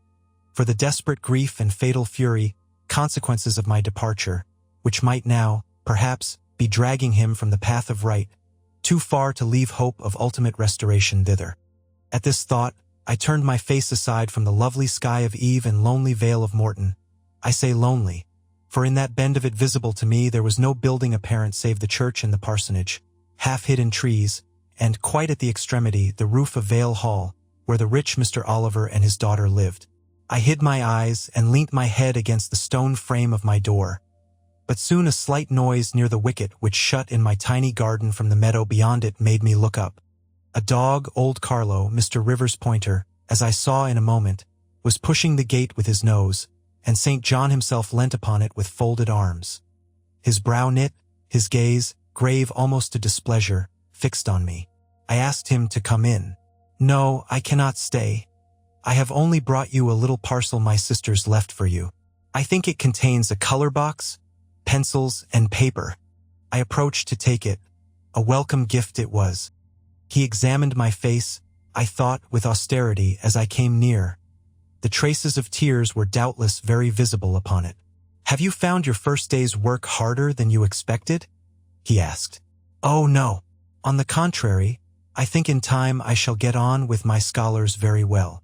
But perhaps your accommodations, your cottage, your furniture, have disappointed your expectations? They are, in truth, scanty enough. But, I interrupted, my cottage is clean and weatherproof, my furniture sufficient and commodious. All I see has made me thankful, not despondent. I am not absolutely such a fool and sensualist as to regret the absence of a carpet, a sofa, and silver plate. Besides, 5 weeks ago I had nothing. I was an outcast, a beggar, a vagrant. Now I have acquaintance, a home, a business. I wonder at the goodness of God, the generosity of my friends, the bounty of my lot. I do not repine. But you feel solitude and oppression? The little house there behind you is dark and empty. I have hardly had time yet to enjoy a sense of tranquility, much less to grow impatient under one of loneliness. Very well. I hope you feel the content you express. At any rate, your good sense will tell you that it is too soon yet to yield to the vacillating fears of Lot's wife. What you had left before I saw you, of course I do not know, but I counsel you to resist firmly every temptation which would incline you to look back. Pursue your present career steadily, for some months at least. It is what I mean to do, I answered. St. John continued, it is hard work to control the workings of inclination and turn the bent of nature, but that it may be done, I know from experience. God has given us, in a measure, the power to make our own fate, and when our energies seem to demand a sustenance they cannot get, when our will strains after a path we may not follow, we need neither starve from inanition, nor stand still in despair. We have but to seek another nourishment for the mind, as strong as the forbidden food it longed to taste, and perhaps purer, and to hew out for the adventurous foot a road as direct and broad as the one fortune has blocked up against us, if rougher than it. A year ago I was myself intensely miserable because I thought I had made a mistake in entering the ministry. Its uniform duties wearied me to death. I burnt for the more active life of the world, for the more exciting toils of a literary career, for the destiny of an artist, author, orator. Anything rather than that of a priest. Yes, the heart of a politician, of a soldier, of a votary of glory, a lover of renown, a luster after power, beat under my curate's surplice. I considered. My life was so wretched, it must be changed or I must die. After a season of darkness and struggling, light broke and relief fell. My cramped existence all at once spread out to a plain without bounds. My powers heard a call from heaven to rise, gather their full strength, spread their wings, and mount beyond ken. God had an errand for me, to bear which afar, to deliver it well, skill and strength, courage and eloquence, the best qualifications of soldier, statesman, and orator were all needed. For these all center in the good missionary. A missionary I resolved to be. From that moment my state of mind changed. The fetters dissolved and dropped from every faculty, leaving nothing of bondage but its galling soreness, which time only can heal. My father, indeed, imposed the determination, but since his death, I have not a legitimate obstacle to contend with. Some affairs settled, a successor for Morton provided, an entanglement or two of the feelings broken through or cut asunder, a last conflict with human weakness, in which I know I shall overcome, because I have vowed that I will overcome, and I leave Europe for the East.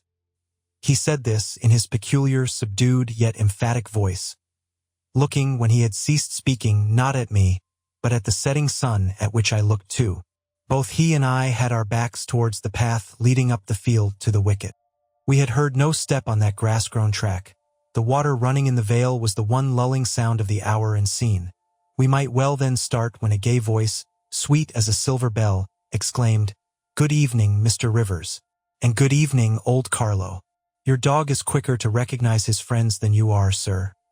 He pricked his ears and wagged his tail when I was at the bottom of the field, and you have your back towards me now." It was true.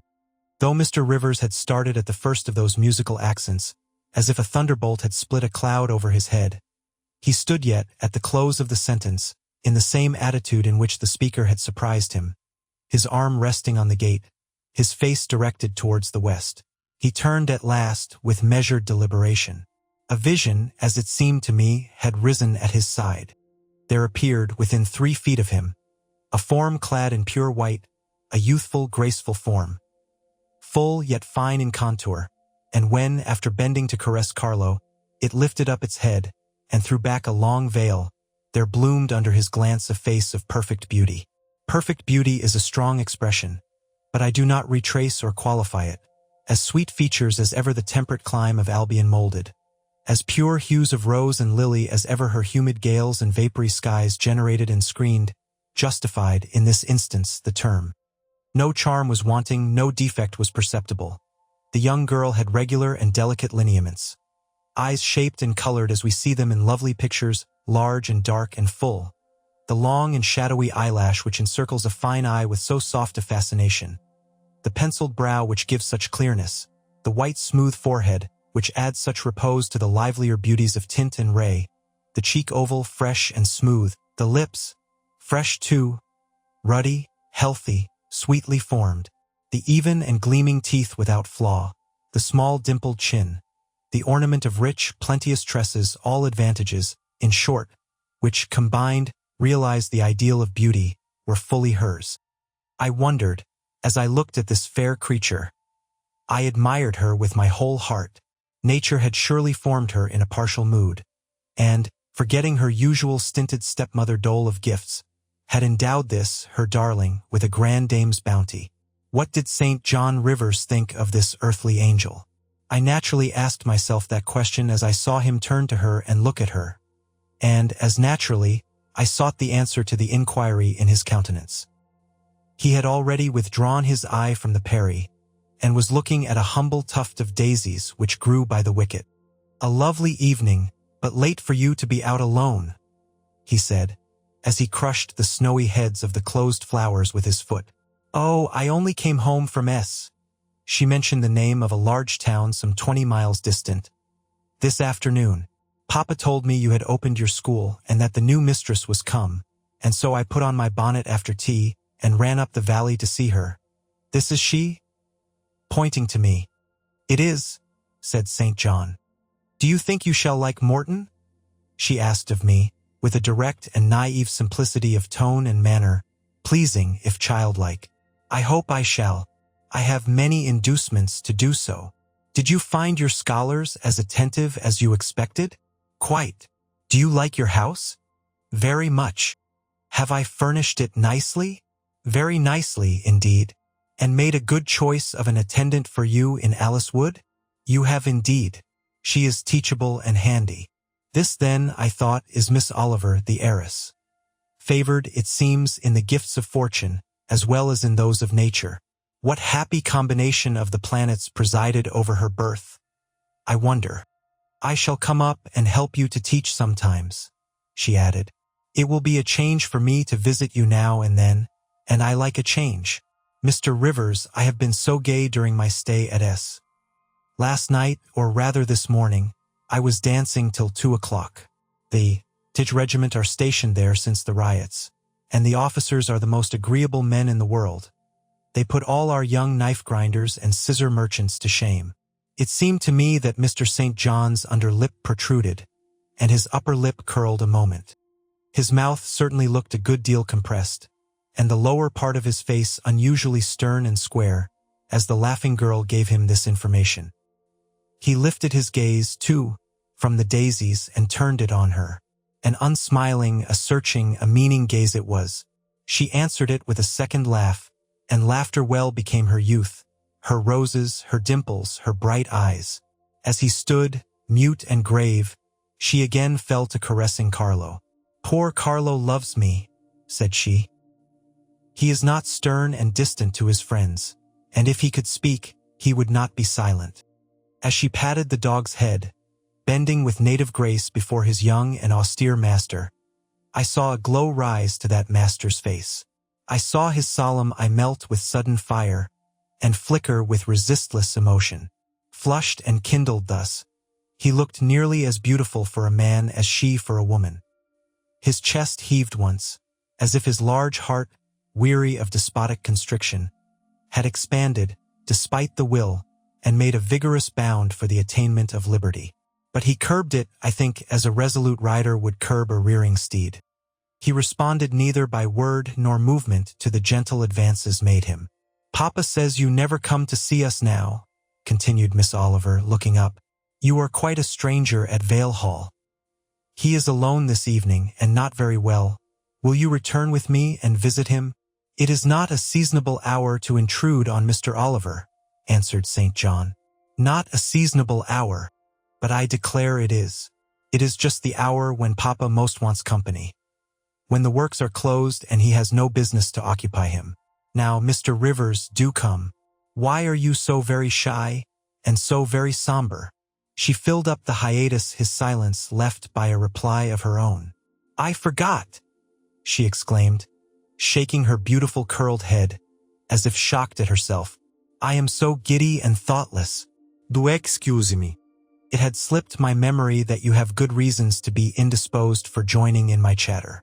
Diana and Mary have left you, and Moor House is shut up, and you are so lonely. I'm sure I pity you. Do come and see Papa."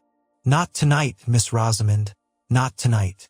Mr. St. John spoke almost like an automaton. Himself only knew the effort it cost him thus to refuse. "Well, if you are so obstinate, I will leave you, for I dare not stay any longer. The dew begins to fall. Good evening." She held out her hand. He just touched it. "Good evening," he repeated, in a voice low and hollow as an echo. She turned, but in a moment returned. "Are you well?" she asked. Well might she put the question. His face was blanched as her gown. "Quite well," he enunciated, and with a bow he left the gate. She went one way, he another. She turned twice to gaze after him as she tripped fairy-like down the field. He, as he strode firmly across, never turned at all. This spectacle of another's suffering and sacrifice wrapped my thoughts from exclusive meditation on my own. Diana Rivers had designated her brother inexorable as death. She had not exaggerated. Chapter 32. I continued the labors of the village school as actively and faithfully as I could. It was truly hard work at first. Some time elapsed before, with all my efforts, I could comprehend my scholars and their nature. Wholly untaught, with faculties quite torpid, they seemed to me hopelessly dull, and at first sight all dull alike, but I soon found I was mistaken. There was a difference amongst them as amongst the educated, and when I got to know them and they me, this difference rapidly developed itself. Their amazement at me, my language, my rules and ways, once subsided, I found some of these heavy-looking, gaping rustics wake up into sharp-witted girls enough. Many showed themselves obliging and amiable too, and I discovered amongst them not a few examples of natural politeness and innate self-respect, as well as of excellent capacity, that won both my goodwill and my admiration. These soon took a pleasure in doing their work well, in keeping their persons neat, in learning their tasks regularly, in acquiring quiet and orderly manners. The rapidity of their progress in some instances was even surprising, and an honest and happy pride I took in it. Besides, I began personally to like some of the best girls, and they liked me. I had amongst my scholars several farmers' daughters, young women grown, almost. These could already read, write, and sew, and to them I taught the elements of grammar, geography, history, and the finer kinds of needlework. I found estimable characters amongst them, characters desirous of information and disposed for improvement, with whom I passed many a pleasant evening hour in their own homes. Their parents then, the farmer and his wife, loaded me with attentions. There was an enjoyment in accepting their simple kindness, and in repaying it by a consideration, a scrupulous regard to their feelings, to which they were not, perhaps, at all times accustomed, and which both charmed and benefited them, because, while it elevated them in their own eyes, it made them emulous to merit the deferential treatment they received. I felt I became a favorite in the neighborhood. Whenever I went out, I heard on all sides cordial salutations, and was welcomed with friendly smiles. To live amidst general regard, though it be but the regard of working people, is like sitting in sunshine, calm and sweet. Serene inward feelings bud and bloom under the ray. At this period of my life, my heart far oftener swelled with thankfulness than sank with dejection. And yet, reader, to tell you all, in the midst of this calm, this useful existence, after a day passed in honorable exertion amongst my scholars, an evening spent in drawing or reading contentedly alone, I used to rush into strange dreams at night.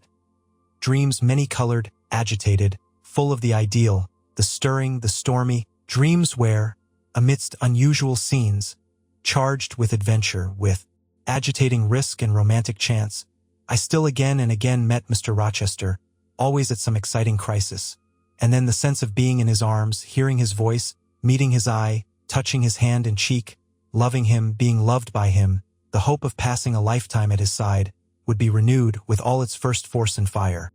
Then I awoke. Then I recalled where I was and how situated. Then I rose up on my curtainless bed, trembling and quivering. And then the still, dark night witnessed the convulsion of despair and heard the burst of passion. By 9 o'clock the next morning I was punctually opening the school. Tranquil, settled, prepared for the steady duties of the day. Rosamond Oliver kept her word in coming to visit me. Her call at the school was generally made in the course of her morning ride. She would canter up to the door on her pony, followed by a mounted livery servant. Anything more exquisite than her appearance, in her purple habit, with her Amazon's cap of black velvet placed gracefully above the long curls that kissed her cheek and floated to her shoulders, can scarcely be imagined, and it was thus she would enter the rustic building and glide through the dazzled ranks of the village children. She generally came at the hour when Mr. Rivers was engaged in giving his daily catechizing lesson. Keenly, I fear, did the eye of the visitress pierce the young pastor's heart. A sort of instinct seemed to warn him of her entrance, even when he did not see it, and when he was looking quite away from the door, if she appeared at it, his cheek would glow, and his marble-seeming features, though they refused to relax, changed indescribably, and in their very quiescence became expressive of a repressed fervor, stronger than working muscle or darting glance could indicate. Of course, she knew her power. Indeed, he did not, because he could not, conceal it from her. In spite of his Christian stoicism, when she went up and addressed him, and smiled gaily, encouragingly, even fondly in his face, his hand would tremble and his eye burn. He seemed to say, with his sad and resolute look, if he did not say it with his lips, "I love you, and I know you prefer me. It is not despair of success that keeps me dumb. If I offered my heart, I believe you would accept it. But that heart is already laid on a sacred altar. The fire is arranged round it. It will soon be no more than a sacrifice consumed." And then she would pout like a disappointed child. A pensive cloud would soften her radiant vivacity. She would withdraw her hand hastily from his and turn in transient petulance from his aspect, at once so heroic and so martyr-like.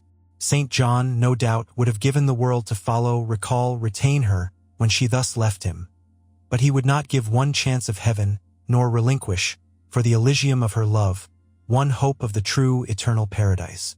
Besides, he could not bind all that he had in his nature, the rover, the aspirant, the poet, the priest, in the limits of a single passion. He would not renounce his wild field of mission warfare for the parlors and the peace of Vale Hall. I learnt so much from himself in an inroad I once, despite his reserve, had the daring to make on his confidence. Miss Oliver already honored me with frequent visits to my cottage. I had learnt her whole character, which was without mystery or disguise. She was coquettish but not heartless, exacting but not worthlessly selfish. She had been indulged from her birth, but was not absolutely spoilt. She was hasty but good-humored. Vain, she could not help it, when every glance in the glass showed her such a flush of loveliness, but not affected, liberal-handed, innocent of the pride of wealth, ingenuous, sufficiently intelligent, gay, lively, and unthinking. She was very charming, in short, even to a cool observer of her own sex like me, but she was not profoundly interesting or thoroughly impressive. A very different sort of mind was hers from that, for instance, of the Sisters of St. John. Still, I liked her almost as I liked my pupil Adele, except that, for a child whom we have watched over and taught, a closer affection is engendered than we can give an equally attractive adult acquaintance. She had taken an amiable caprice to me.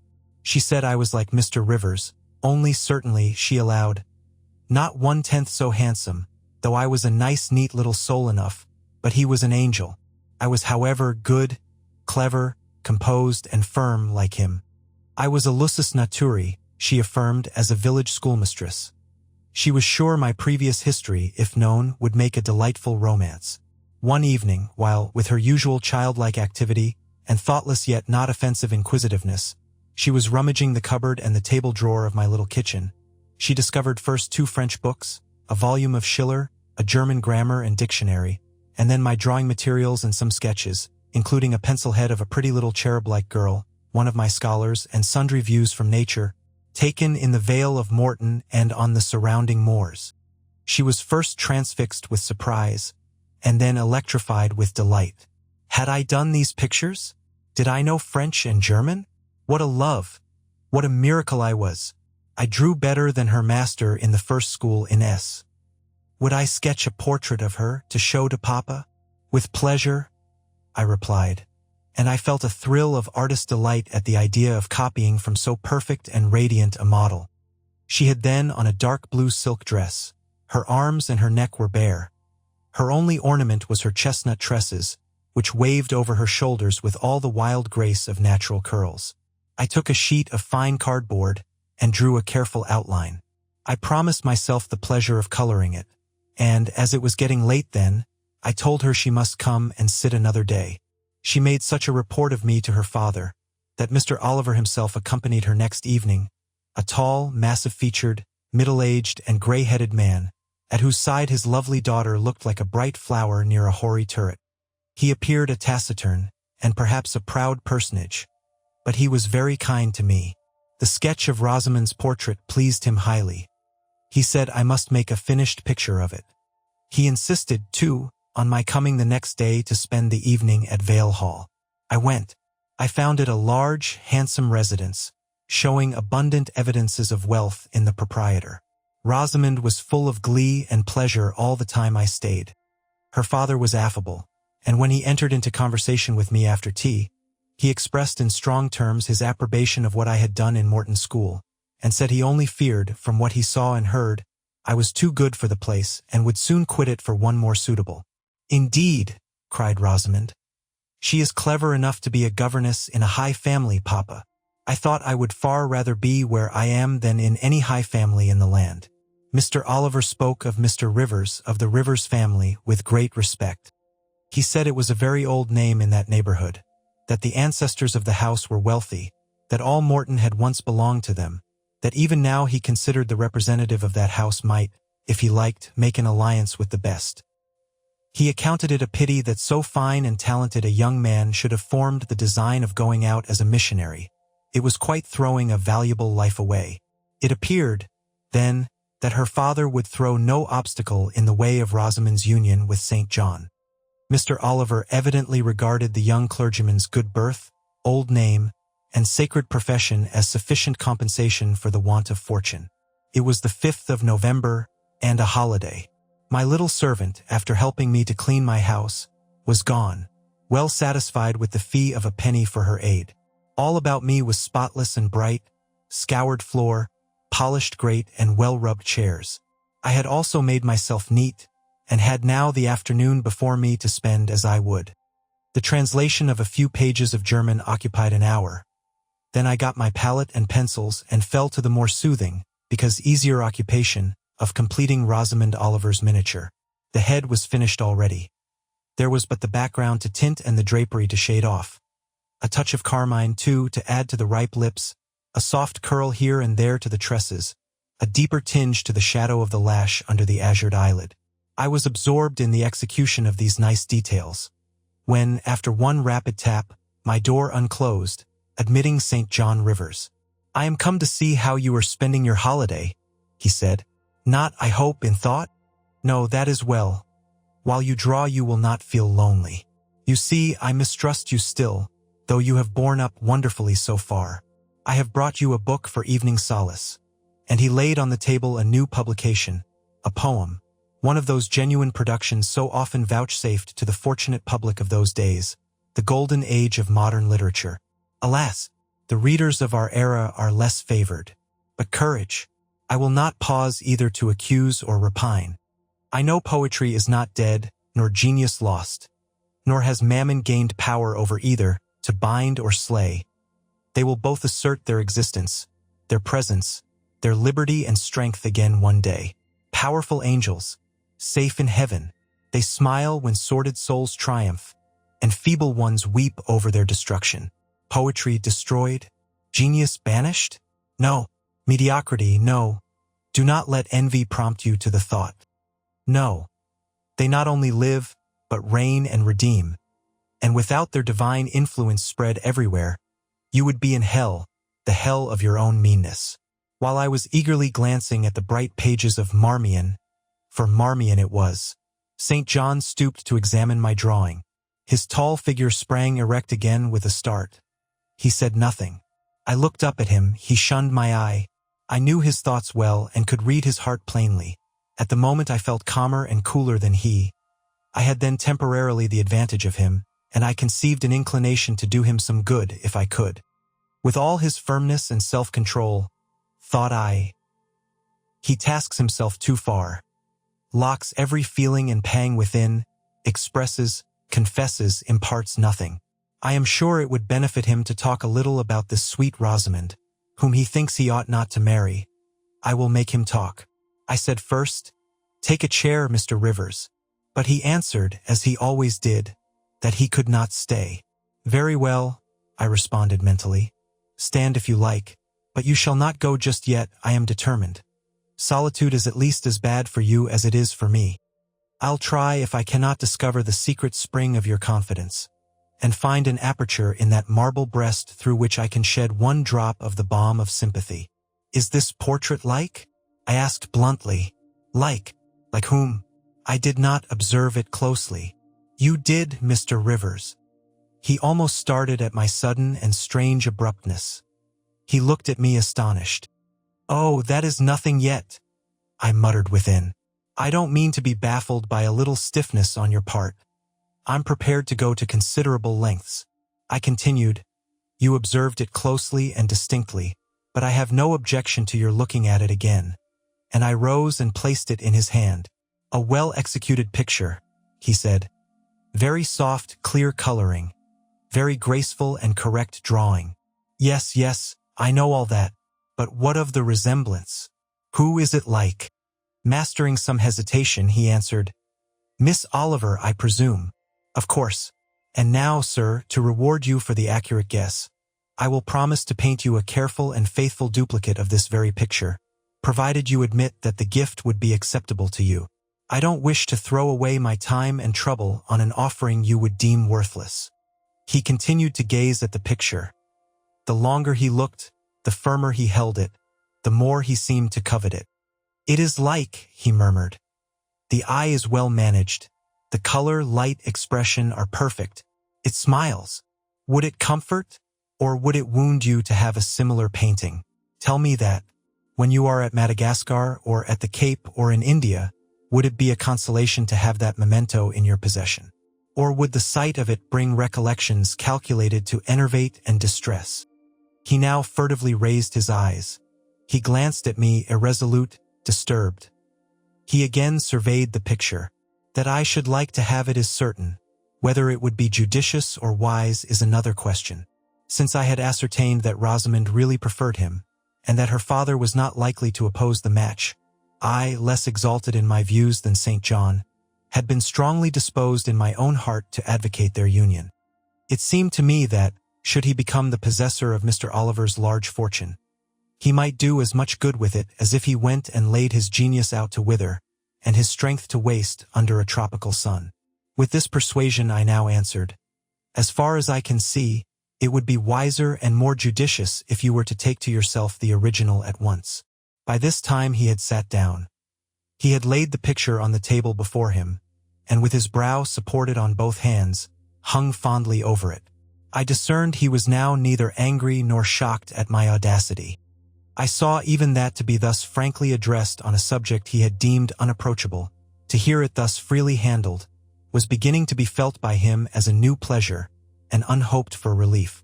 Reserved people often really need the frank discussion of their sentiments and griefs more than the expansive. The sternest-seeming stoic is human after all, and to burst with boldness and goodwill into the silent sea of their souls is often to confer on them the first of obligations. She likes you, I am sure, said I as I stood behind his chair, and her father respects you. Moreover, she is a sweet girl, rather thoughtless, but you would have sufficient thought for both yourself and her. You ought to marry her. Does she like me? He asked. Certainly.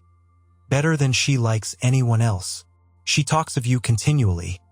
There is no subject she enjoys so much or touches upon so often. It is very pleasant to hear this, he said. Very. Go on for another quarter of an hour. And he actually took out his watch and laid it upon the table to measure the time. But where is the use of going on? I asked. When you are probably preparing some iron blow of contradiction, or forging a fresh chain to fetter your heart. Don't imagine such hard things. Fancy me yielding and melting as I am doing. Human love rising like a freshly opened fountain in my mind and overflowing with sweet inundation all the field I have so carefully and with such labor prepared, so assiduously sown with the seeds of good intentions, of self-denying plans. And now it is deluged with a nectarous flood, the young germs swamped, delicious poison cankering them. Now I see myself stretched on an ottoman in the drawing-room at Vale Hall at my bride Rosamond Oliver's feet. She is talking to me with her sweet voice, gazing down on me with those eyes your skillful hand has copied so well, smiling at me with these coral lips. She is mine. I am hers. This present life and passing world suffice to me. Hush! Say nothing. My heart is full of delight. My senses are entranced. Let the time I marked pass in peace. I humored him. The watch ticked on. He breathed fast and low. I stood silent. Amidst this hush the quartet sped. He replaced the watch, laid the picture down, rose and stood on the hearth. Now, said he. That little space was given to delirium and delusion. I rested my temples on the breast of temptation, and put my neck voluntarily under her yoke of flowers. I tasted her cup. The pillow was burning. There is an ASP in the garland. The wine has a bitter taste. Her promises are hollow, her offers false. I see and know all this. I gazed at him in wonder.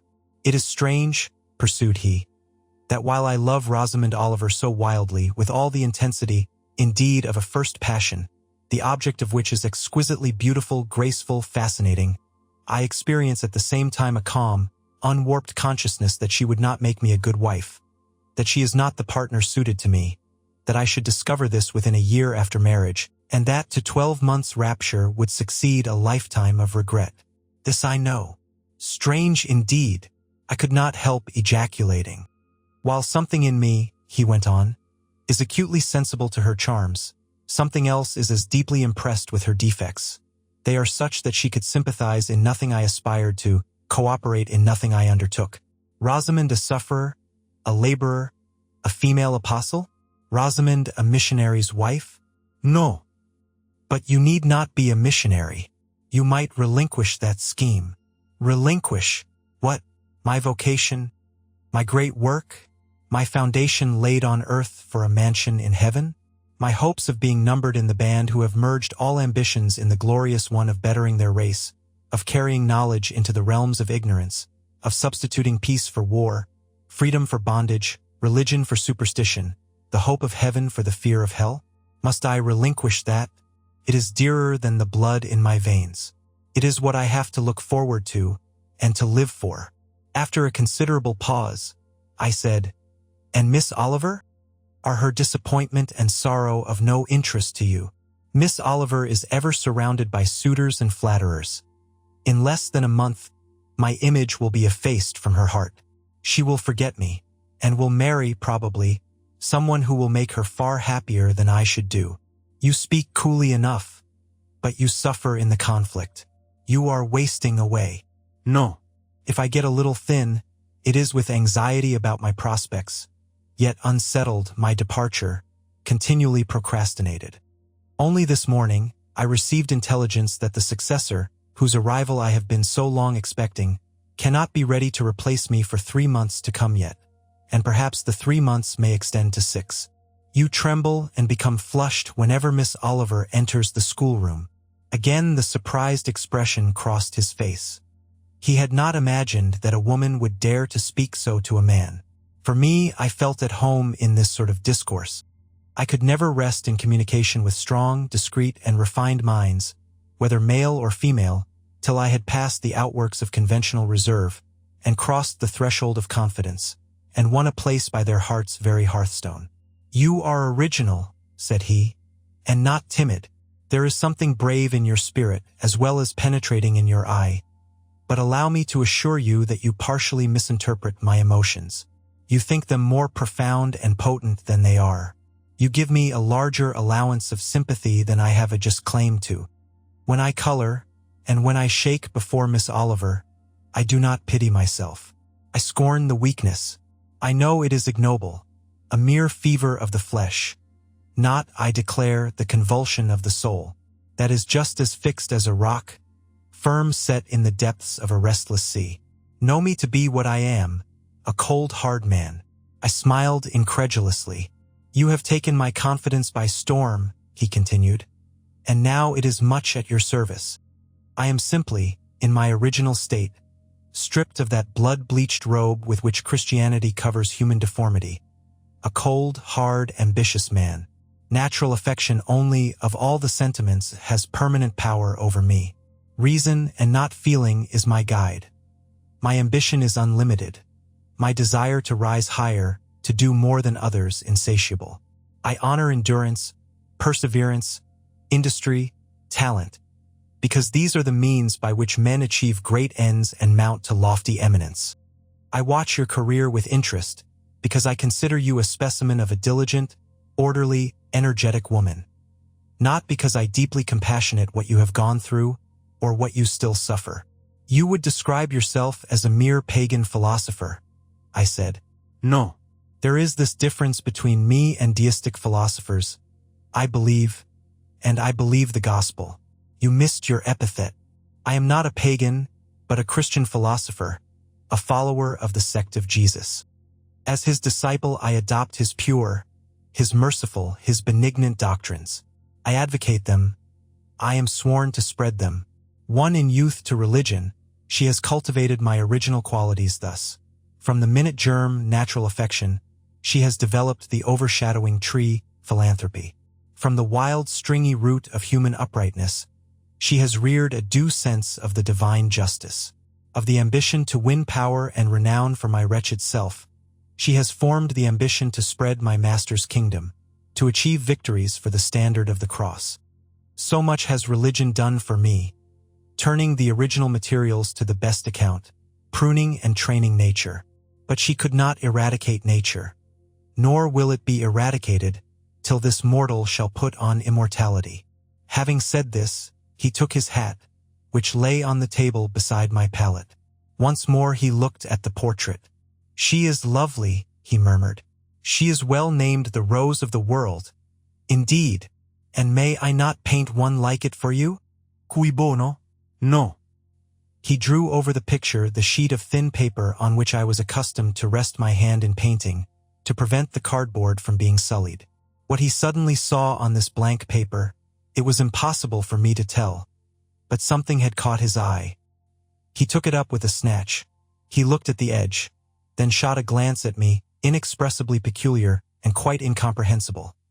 A glance that seemed to take and make note of every point in my shape, face, and dress, for it traversed all, quick, keen as lightning. His lips parted as if to speak, but he checked the coming sentence, whatever it was. "What is the matter?" I asked. "Nothing in the world," was the reply, and, replacing the paper, I saw him dexterously tear a narrow slip from the margin. It disappeared in his glove, and, with one hasty nod and good afternoon, he vanished. "Well," I exclaimed, using an expression of the district, "that caps the globe, however." I, in my turn, scrutinized the paper, but saw nothing on it save a few dingy stains of paint where I had tried the tint in my pencil. I pondered the mystery a minute or two, but finding it insolvable, and being certain it could not be of much moment, I dismissed and soon forgot it.